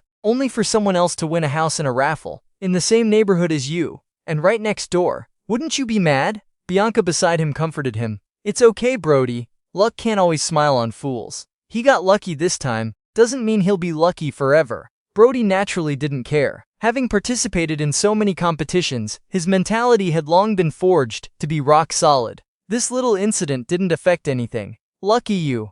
I hope your luck can last forever." Brody sneered at me, full of the demeanor of a strong person looking down on the weak. "Are you sick in the head?" I rolled my eyes and said, You. Brody was so angry he wanted to curse. At this time in the hall, the third question had appeared on the large screen. All the contestants looked at the question on the screen, their brains operating at maximum capacity. The sound of flipping pages, typing on calculators, and writing echoed endlessly. All the sounds blended together, creating a lively symphony in the hall. I glanced at the question, and instantly countless formulas and letters intertwined before my eyes. Every direction of thought and solution method appeared clearly in my head. About half a minute passed. Lily beside me suddenly said, "Oh no, I messed up. The value I calculated in this step is 0.4? That doesn't make any sense." I calculated in my head while replying. "Having decimals is normal." Lily blinked her big eyes. "But I'm calculating the number of people on a bus." "Ah, all right." I looked at the question again.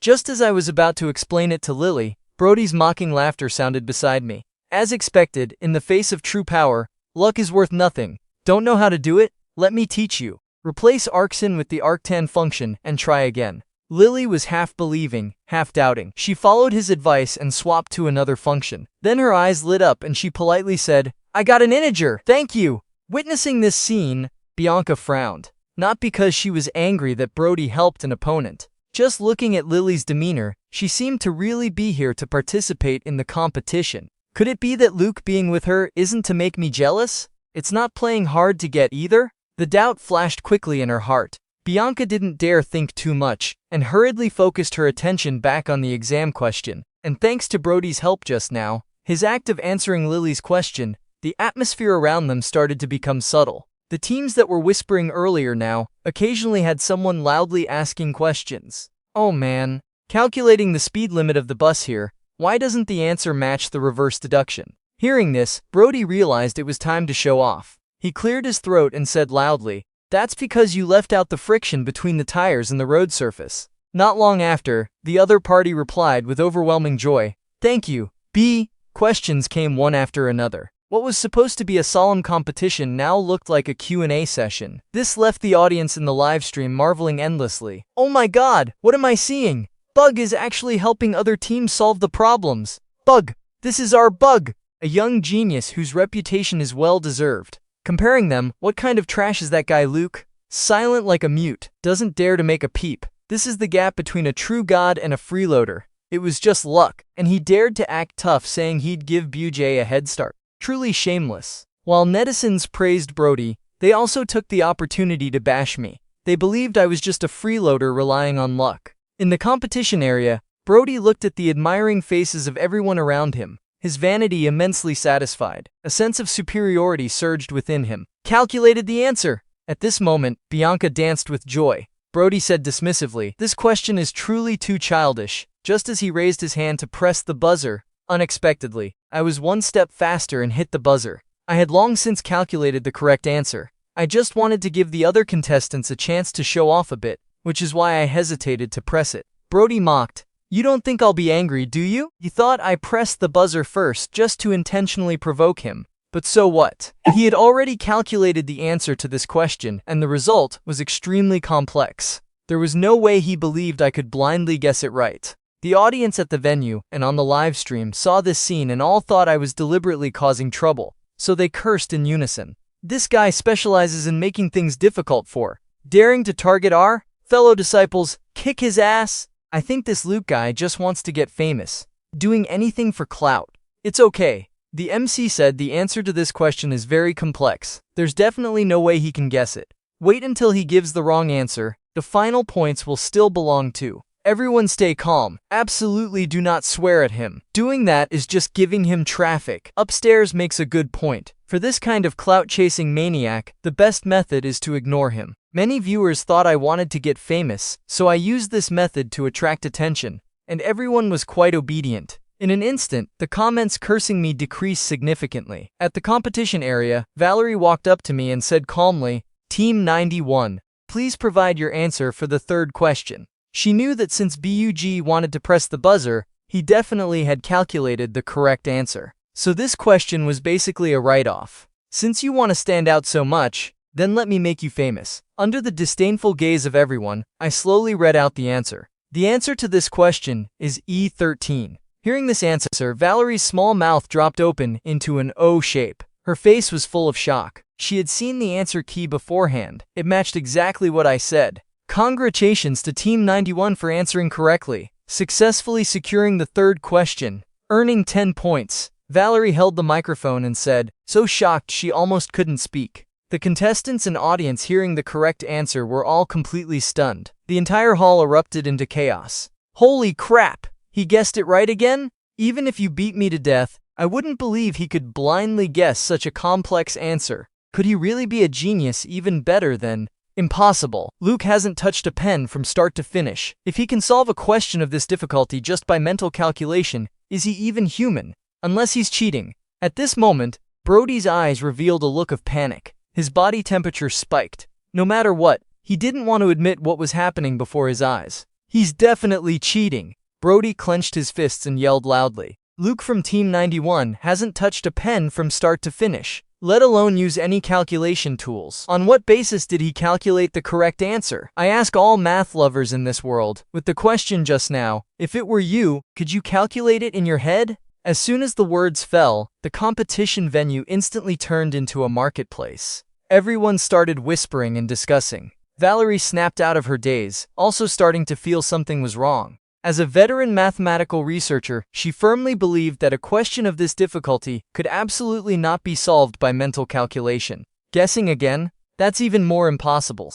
Such a complex answer, the odds of guessing right are less than 1 in 100 million. Could there really be cheating? Valerie frowned. Thinking about it, this was highly possible. The Sterling Empire had power across the country, and in Cloudsea City, they called the wind and rain. This small math competition was held in Cloudsea. For the Sterling family, pulling strings through the back door was as easy as playing house. Right at this moment, in the stands outside, someone suddenly shouted, "I'm a local! I know this Luke guy. He's the only son of the Sterling Empire, the future heir of the Sterling family, so he definitely used his connections to memorize the answers beforehand." The moment this sentence was spoken, in a split second, both the competition hall and the live stream exploded. Who doesn't know the Sterling Empire? That's the most powerful business syndicate in the country. When my identity was exposed, the comments in the live stream rained down, covering the screen.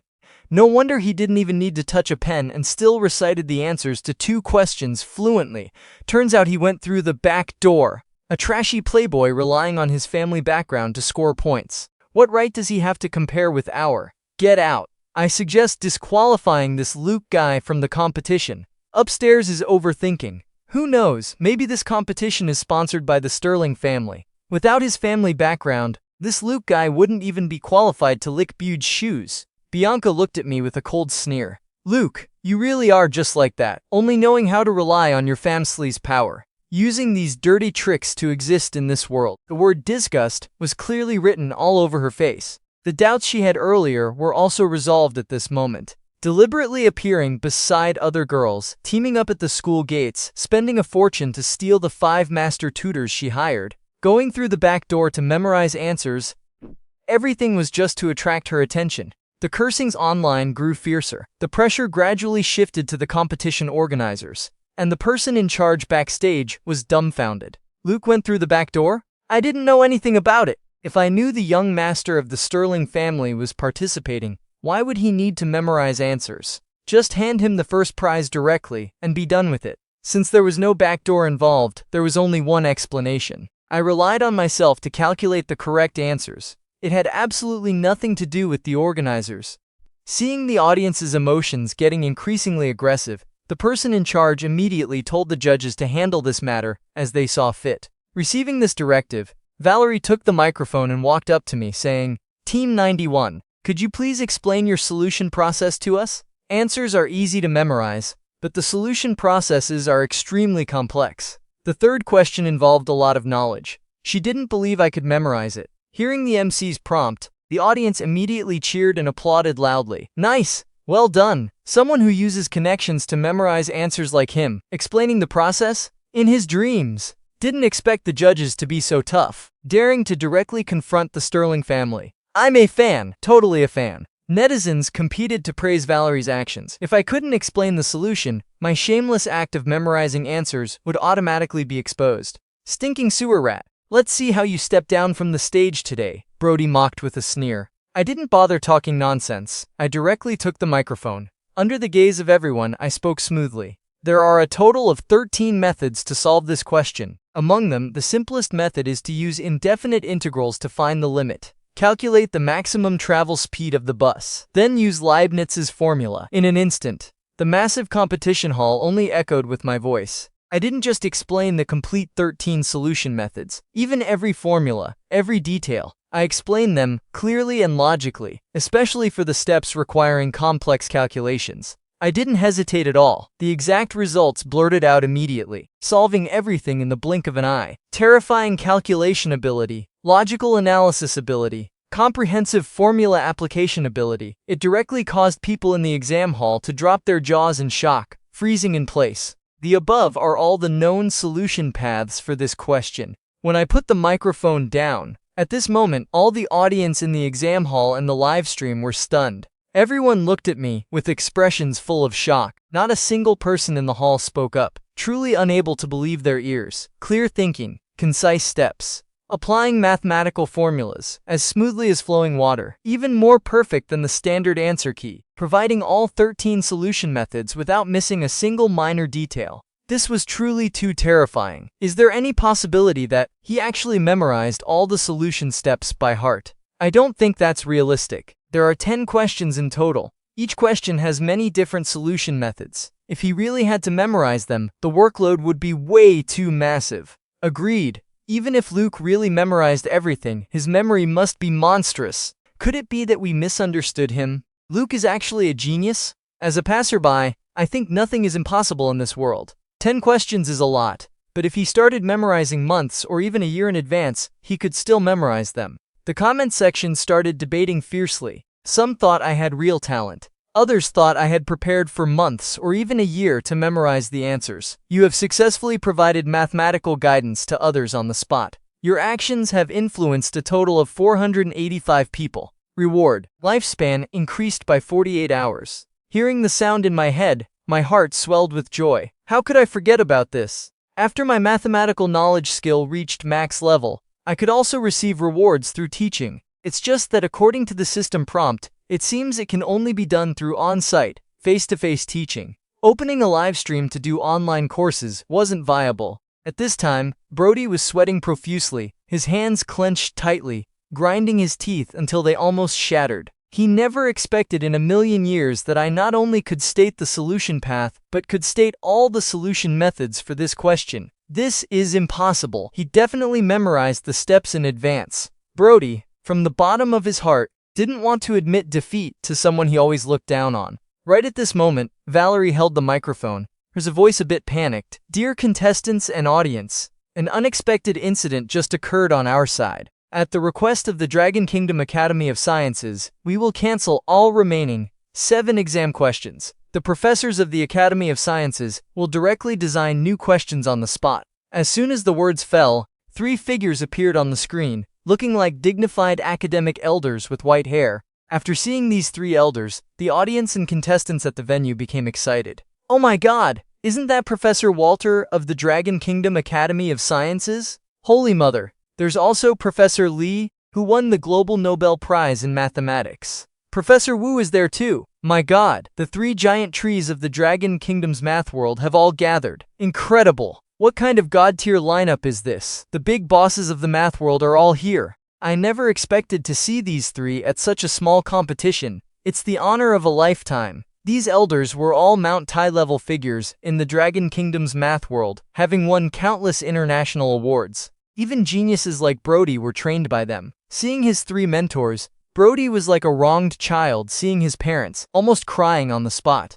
At this time, the aged voices of the 3 professors came from the large screen. "Hello everyone. We are just ordinary people among tens of thousands of math lovers. We heard that the math competition held in Cloudsea City is having issues with fairness. Therefore, the 3 of us volunteered to design questions on the spot to contribute a little effort to the domestic academic environment. If there's any inconvenience, please forgive us." Hearing such a speech, everyone couldn't help but express their respect. This demeanor, this vision, worthy of being the top figures in the Dragon Kingdom's math world. "Kid, you're dead meat this time!" Brody looked at me and said coldly. Under the united cooperation of the 3 men, the first new question was quickly produced. When the large screen turned back on, everyone gasped when they saw the new question. Originally, this was just a small-scale math competition, with participants mostly being high school students. However, the question the professors just designed had a difficulty level comparable to world-class competitions.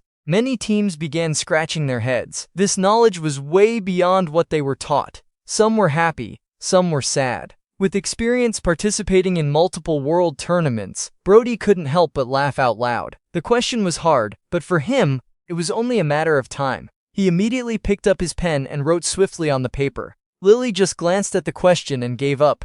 "Luke, it's too hard. I don't even understand the question." But when she turned her head, she was surprised to find me staring at the screen with a serious expression. "Leave it to me," I said calmly. Lily couldn't help but cover her mouth in surprise. Looking at his demeanor, could it be that Luke can really do it? About 2.5 minutes later, Bianca's voice sounded beside us. "Brody, don't rush. Take your time calculating." Brody's brows were tightly furrowed, his eyes staring intently at the scratch paper. The pen he was writing with also stopped. Clearly, he had hit a roadblock. Hearing Bianca's words, Brody hurriedly pretended to be relaxed and said, "It's fine. Just encountered a small hiccup. I'm using double integrals here, but can't calculate it. It can't be." Before he finished speaking, a voice rang out nearby. Every detail in this question suggests using double integrals to calculate, but in reality, that's a trap. The necessary parameters are not provided. Continuing to calculate will only lead to a dead end. Why not try using the most basic junior high knowledge? Use a quadratic equation with one variable to break through this barrier and see. The moment those words were spoken, Brody immediately looked up. "Who's talking?" Turning his head, he saw me looking at him with a smiling face. Very clearly, the hint just now was mine. Brody's face flushed red. When he looked at the scratch paper, he found out that using a quadratic equation with one variable could actually calculate the value he needed. Boom! His whole body felt like it exploded. At this moment, all of Brody's arrogance was mercilessly trampled by me. "I don't need you to teach me!" Brody roared recklessly. "You have successfully provided mathematical guidance to others on the spot. Your actions have influenced a total of 1 person. Reward: lifespan increased by 2 minutes. Seeing Brody's mental breakdown, I suddenly felt happy. "You don't want me to teach you? How can that be? This bro is still counting on you to grind my lifespan." Ahem! I cleared my throat. Right after, my loud and clear voice resonated throughout the exam hall. "Oh my, this question seems a bit difficult, huh? But analyzing it carefully, we can see that it's actually an applied question comprehensively combining knowledge from junior high, high school, and college. Where should the first step start?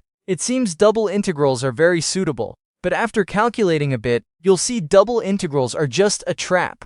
The correct method is to directly substitute a quadratic equation with one variable. Then, we will get the first necessary parameter. Right after that, we use the parameter we just got and substitute it into the next step. And then, listening to my analysis, the contestants were initially stunned. What is the meaning of this? If you're doing the question, just do it. What are you shouting for? But after thinking carefully, they understood. I was teaching them how to solve it. Right after, a scene that shocked everyone occurred. The contestants, who were originally stuck like chickens with their heads cut off, all bowed their heads and wrote frantically. After hearing my analysis, I stated a sentence about the solution path, and they wrote down a stroke. Even military marching couldn't be this synchronized. The contestants wrote while continuously praising. Brilliant! Brody was also constantly muttering praises. Damn it! This is truly too brilliant! How can it be this brilliant? Brody cursed while sighing, cursing while non-stop waving the pen in his hand,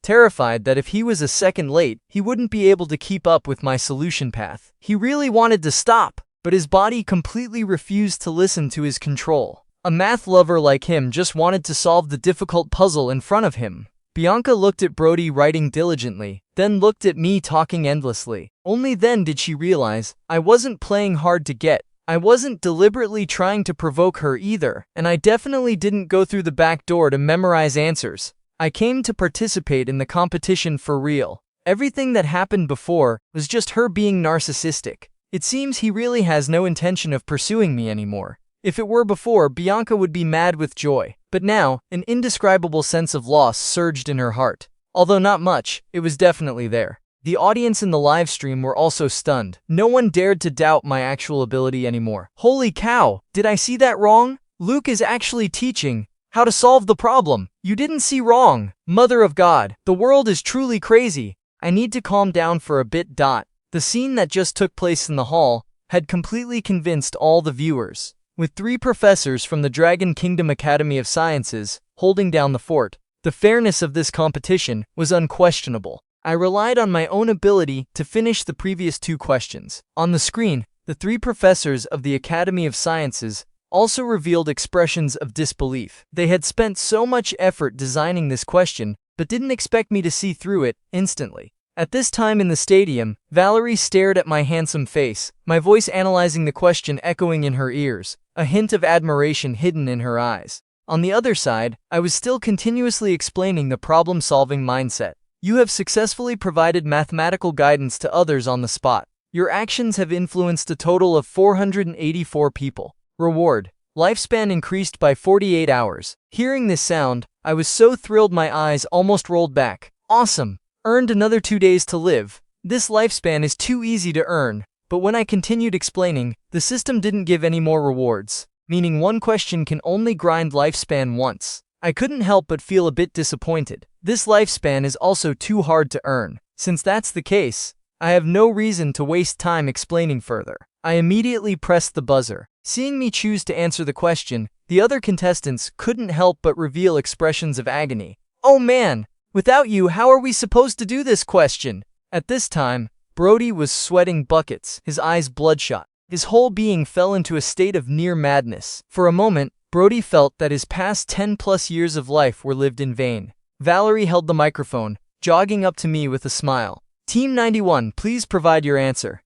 Under the witness of everyone, I took the microphone and said, the answer to this question is e to the power of 12. As soon as the words fell, the whole hall was dead silent, because nobody knew if this result was correct or not. Valerie looked toward the 3 professors on the screen and asked politely, respected professors of the Academy of Sciences, may I ask if Team 91's answer is correct? Professor Lee immediately replied, correct, very correct. Not only that, Team 91's problem-solving mindset, their coordination and application of formulas, as well as their calculation speed, can all be considered perfect. I feel that in this competition, the championship definitely belongs to Team 91. The moment those words were spoken, the hall exploded. Everyone agreed with Professor Lee's opinion. The logic is simple. The whole competition had turned into my teaching session. Who else could compete with me? The other contestants had even less to say. If it weren't for my hints and explanations for this question, I'm afraid everyone would have only written the word solve. At this time, A contestant suddenly shouted, "I think we should directly award the championship to Team 91. One person spoke up, drawing the support of thousands of others. All the contestants started echoing the sentiment. Team 23 agrees. The championship should be awarded to Team 91. Team 34 agrees. Team 51 agrees. Agree. In an instant, continuous waves of agreement echoed in the stadium. The organizers were also encountering this situation for the first time. They immediately called all the judges and staff together for an emergency meeting. About 10 minutes later, Valerie returned to the stage. She held the microphone and said excitedly, "Dear contestants, after discussion by our upper management, we have decided to directly award the championship to Team 91. Hearing this news, the hall echoed with thunderous applause and cheers. Everyone present looked at me with admiring eyes. "Yay, we're the champions! This is awesome! Luke, you're really amazing!" Lily jumped up in joy. I just smiled gently. "Stay calm." Suddenly, a system notification chimed in my head. "You have successfully won the championship in a math competition. Tournament level B. Reward. Lifespan increased by 7 days. Reward: 1 mystery gift box. 7 days of lifespan, and the long-awaited mystery gift box. Fantastic!" I jumped up in excitement. Lily looked at me and burst out laughing. "Weren't you just saying to stay calm?" Bianca watched the two of us getting excited, her eyes tinged with sadness.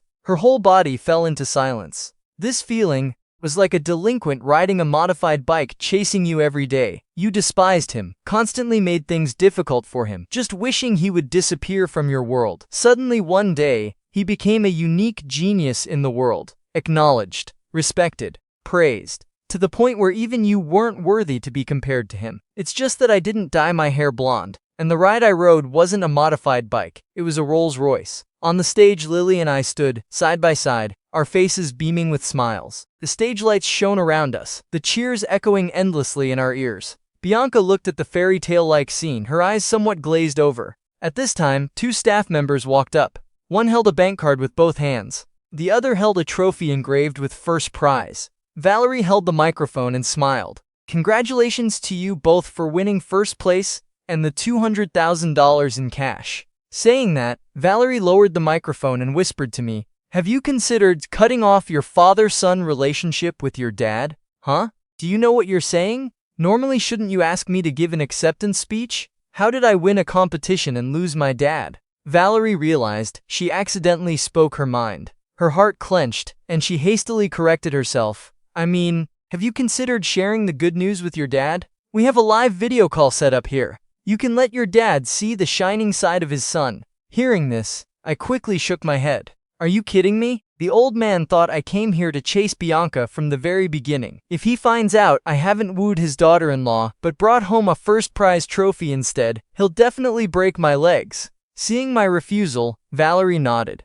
handing this opportunity to Lily. Lily didn't refuse and made a video call to her mother. After the call connected, what appeared before our eyes was a simple and empty house. The first impression was that this family was very poor. Then, a paralyzed woman lying in bed slowly appeared on the screen. The image quality was very blurry. You didn't need to guess to know it was an old, cheap smartphone. When she learned her daughter had won the championship and a prize of $200,000, the woman in her 50s couldn't hold back her tears. In front of all the audience and millions of people in the live stream, she tearfully recounted her daughter's hardships and the family's misfortune. When the woman's voice echoed in the hall, all the audience at the venue and on the live stream fell silent. What a strong, resilient girl. She was at the age where she should be acting spoiled with her parents, yet when she was weakest, she had to shoulder the burden of a broken family.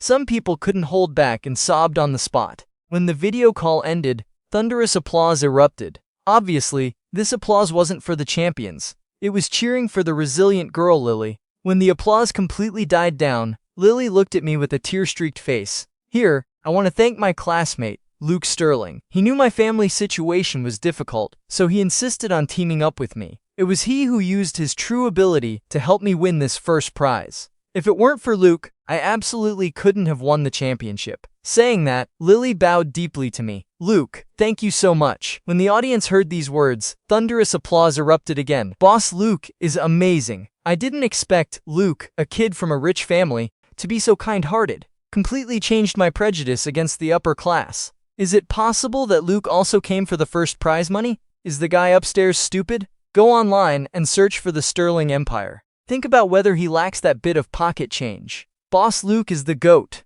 Boss Luke is too savage. Hearing the praises around me, I suddenly felt guilty. Oh no, I feel my image is about to collapse. If the old man knows people are praising me for being kind and gentle, he'll definitely beat me into a foldable screen smartphone. After the award ceremony ended, Lily held the bank card in her hand, looking incredibly happy. Luke, thank you so much for today. Let me treat you to a meal. There was a total of $200,000 of prize money in the card. I gave it all to her. I wasn't lacking that little bit of change anyway. Lily didn't put on fake modesty, generously accepting my kindness. At the same time, she secretly resolved in her heart that she would definitely repay me in the future. Sure, I won't hold back then. I must order an extra bottle of Pepsi today, I smiled and said. I knew these resilient girls had very high self-esteem. If I refused her kindness, she would think it was charity. Sure enough, seeing me agree, Lily smiled from the bottom of her heart. Great, follow me. I often work part-time here, so I know which places are clean.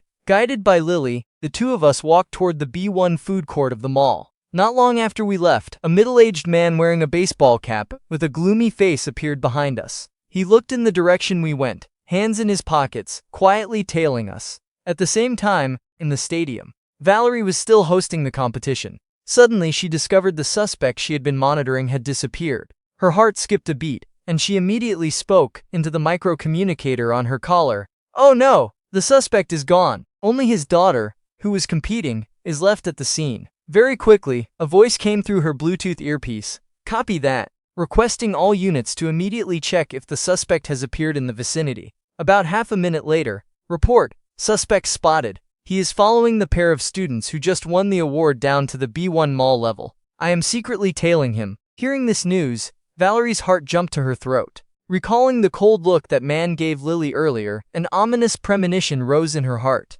Don't alert him. I'll be right there. Saying that, Valerie handed the microphone to another judge, made up a random excuse to leave for a moment, and hurriedly ran down to the B1 level. Lily and I arrived at a hand-pulled noodle shop. Uncle Wang, 2 bowls of hand-pulled noodles, add eggs, add sausages, and 2 chilled Pepsis, please. Lily waved her small hand and said generously, Oh my Lily, is this your boyfriend so handsome? The boss looked at me, praising endlessly. As soon as he finished speaking, the owners of the surrounding stalls all ran over to look. What? Lily has a boyfriend? What does he look like? Let me see. Looking at him makes me feel relieved. The boy Lily likes must be a good kid. Lily's face flushed red, and she hurriedly waved her hands at everyone. No, he's not. Just a normal friend. The vendors all revealed an I understand look, then laughed and dispersed. I stood by and teased, You're really close to everyone here. The red blush on Lily's face hadn't faded yet. She shyly replied, Yeah, I've worked part-time at almost every shop here. Everyone knows my family's situation is difficult,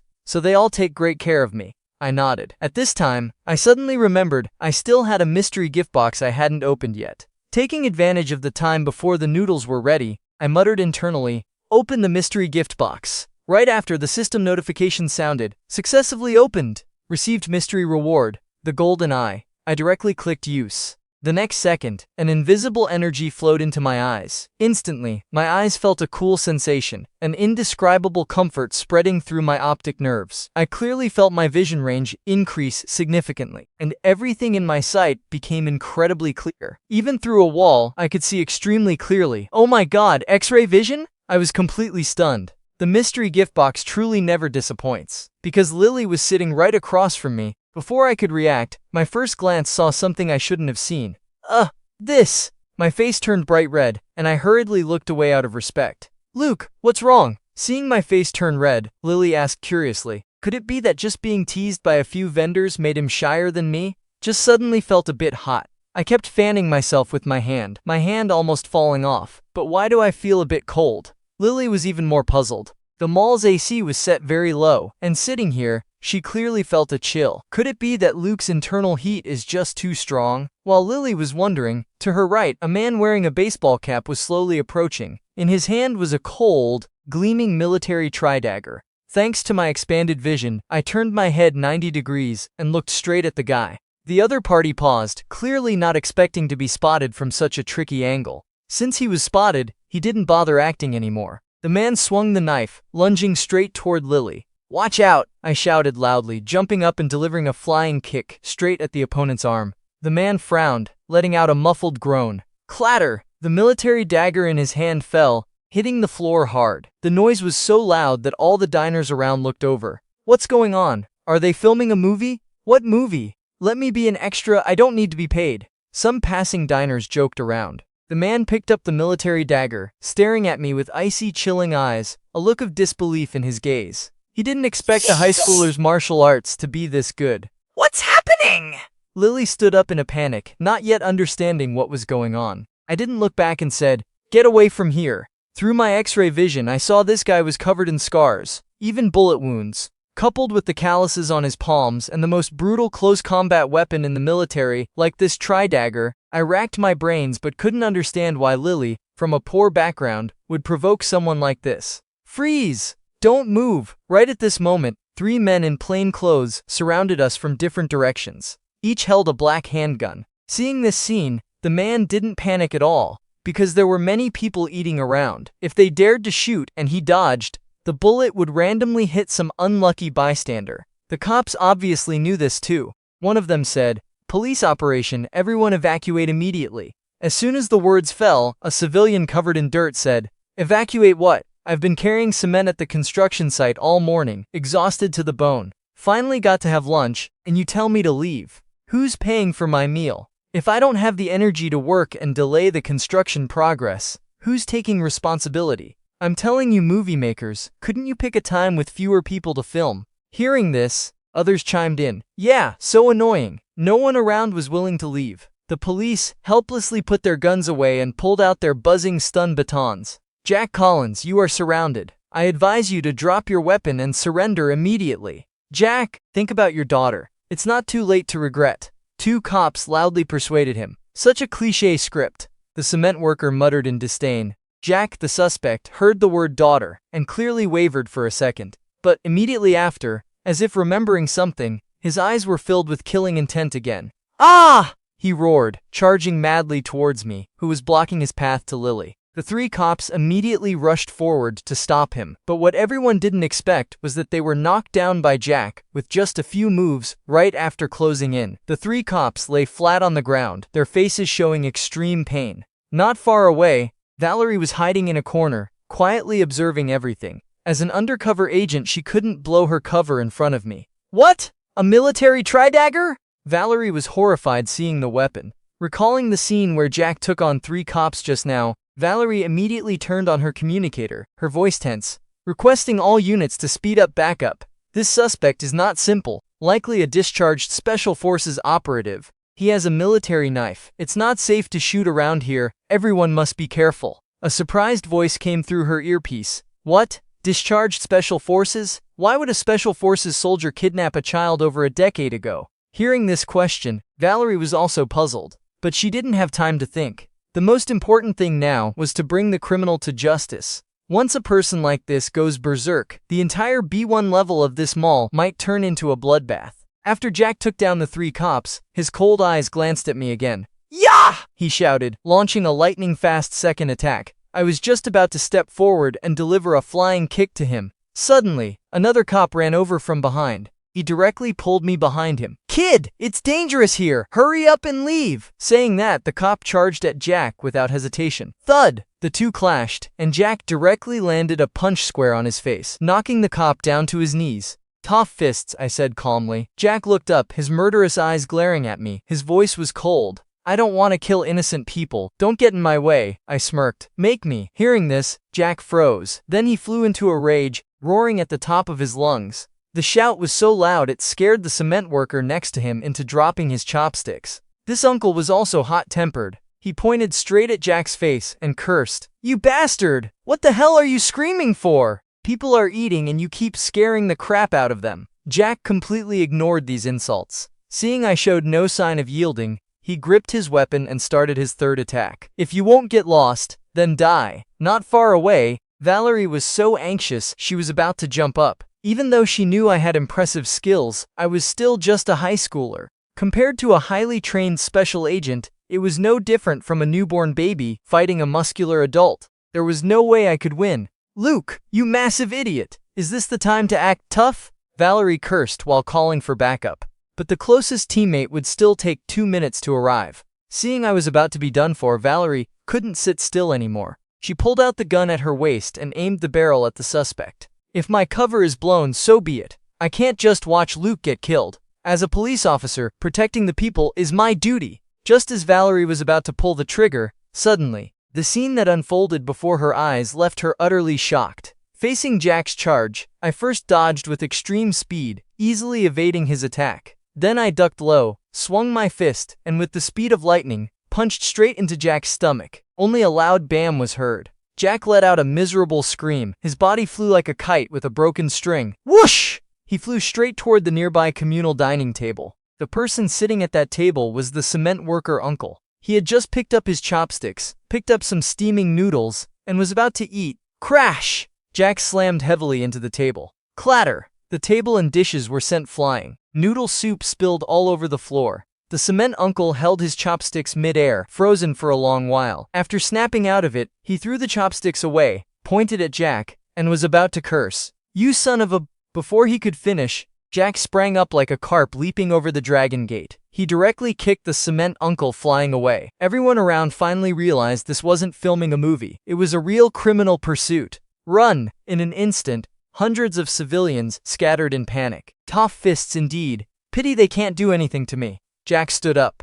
Before he even finished his sentence, he saw me leaping high into the air. My legs crossed, pressing down heavily on him. The flying crowd drop, accompanied by a loud shout. My size 43 shoe stomped directly onto Jack's wide face. This strike directly caused Jack's head to slam hard onto the floor. His whole body completely passed out. A huge shoe print was perfectly stamped on his face. Valerie was completely dumbfounded. Is this kid that strong? A special agent that 3 cops combined couldn't beat, and you easily took him down in just 2 moves? Could Luke be a natural-born martial arts genius? Seeing the suspect knocked out, Valerie finally felt a heavy burden lift from her chest. It was also at this moment that over a dozen cops rushed to the scene one after another. Looking at the mess before them and the unconscious suspect, the officers were all bewildered. Didn't they say the opponent had highly advanced martial arts? Why is he kissing the floor now? You have successfully used violence to curb violence, spreading positive energy. Your actions have influenced a total of 103 people.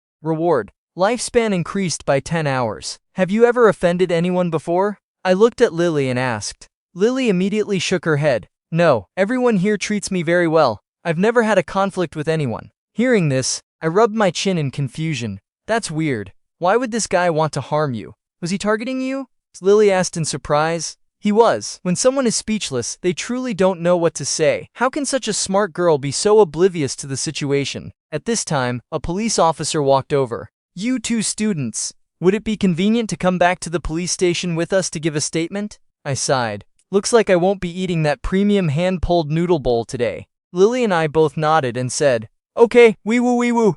Sitting in the car, we arrived at the local police station in no time. In the conference room, I truthfully recounted the situation at that time. The officer in charge of taking the statement nodded and said, our preliminary estimation is that this suspect targeted the $200,000 in cash on your cards, wanting to rob you in broad daylight. However, during the crime, he was discovered by Luke, so the suspect took a desperate risk and formed murderous intent. After saying these words, the officer closed his notebook, still feeling a bit shaken. I have to admit, your martial arts are truly impressive, kid. This suspect isn't just a wanted fugitive on the run. He also used to be an elite in the special forces. Several of our colleagues were beaten into the hospital by him. I scratched my head and smiled. Just some amateur cat-scratching skills, sir. After the statement was done, Lily and I walked out of the station. At this time, a middle-aged man with a steady aura walked over. Little Luke, done with the statement? Are you okay? Do you need me to have someone drive you home? I recognized him immediately.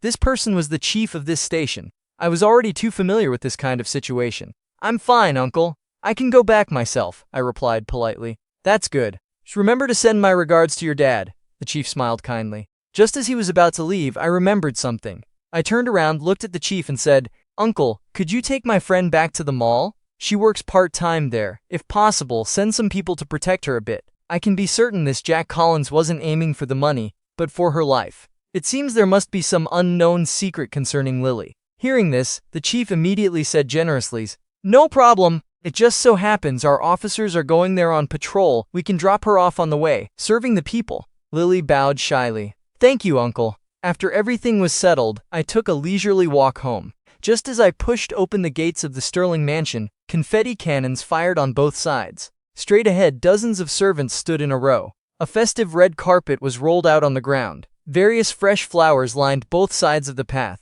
Above, a huge banner hung, welcoming young Master Luke and Miss Bianca home. I stepped onto the red carpet with a bewildered face. What is this? It's like I'm about to get married. While I was wondering, my mom and dad's voices came from inside the house. "Oh my! Luke and Bianca are back." I saw my mom, Gloria Sterling, holding Richard's arm, walking out of the living room with beaming smiles. They were dressed very formally, looking as if they were about to attend a grand banquet. However, when they saw it was only me at the door, instantly, the smile on my dad's face vanished, replaced by a cold, stony expression. "Why are you the only one back? Where is Bianca White?" I suddenly realized. No wonder there was such a huge fuss. Turned out they thought I brought Bianca back with me. "I never said I was bringing her back with me," I muttered. "You useless brat. You already met outside of school, and you couldn't even bring the person back? How did I, Richard Sterling, give birth to such a stupid son like you?" Richard scolded furiously. My mom, Gloria, hurriedly tried to persuade him. "Oh, come on. Pursuing someone else's daughter, how can you rush it? Not to mention the other party is the heiress of the White family. Have you forgotten how you pursued me back then? It took 3 years before I spoke my first sentence to you, 5 years before I agreed to a date, and it took 10 years before we officially defined our relationship. Compared to you, our son's progress is very fast." Hearing this, Richard pursed his lips. He would never forget the fact that his own father called him an idiot for 10 years straight. All right, just do your best." Richard waved his hand, deciding not to dwell on it anymore. Just as he finished speaking, Richard's phone rang. I haven't been a mob boss for many years. Richard looked at the caller ID, frowned, pressed answer, and said, "Who is this?" An excited voice of an old man came through the phone. "Boss Sterling, congratulations. I am Professor Walter, a math professor at the Dragon Kingdom Academy of Sciences. Your son shined brightly in the math competition this time. Not only did he win the championship, but he is also a very kind-hearted child. You have raised an incredible son. I plan to take him as my disciple and devote myself to nurturing him. In the future, he will definitely make a great name for himself in the math world." Standing nearby, I heard this and shuddered. "I'm dead."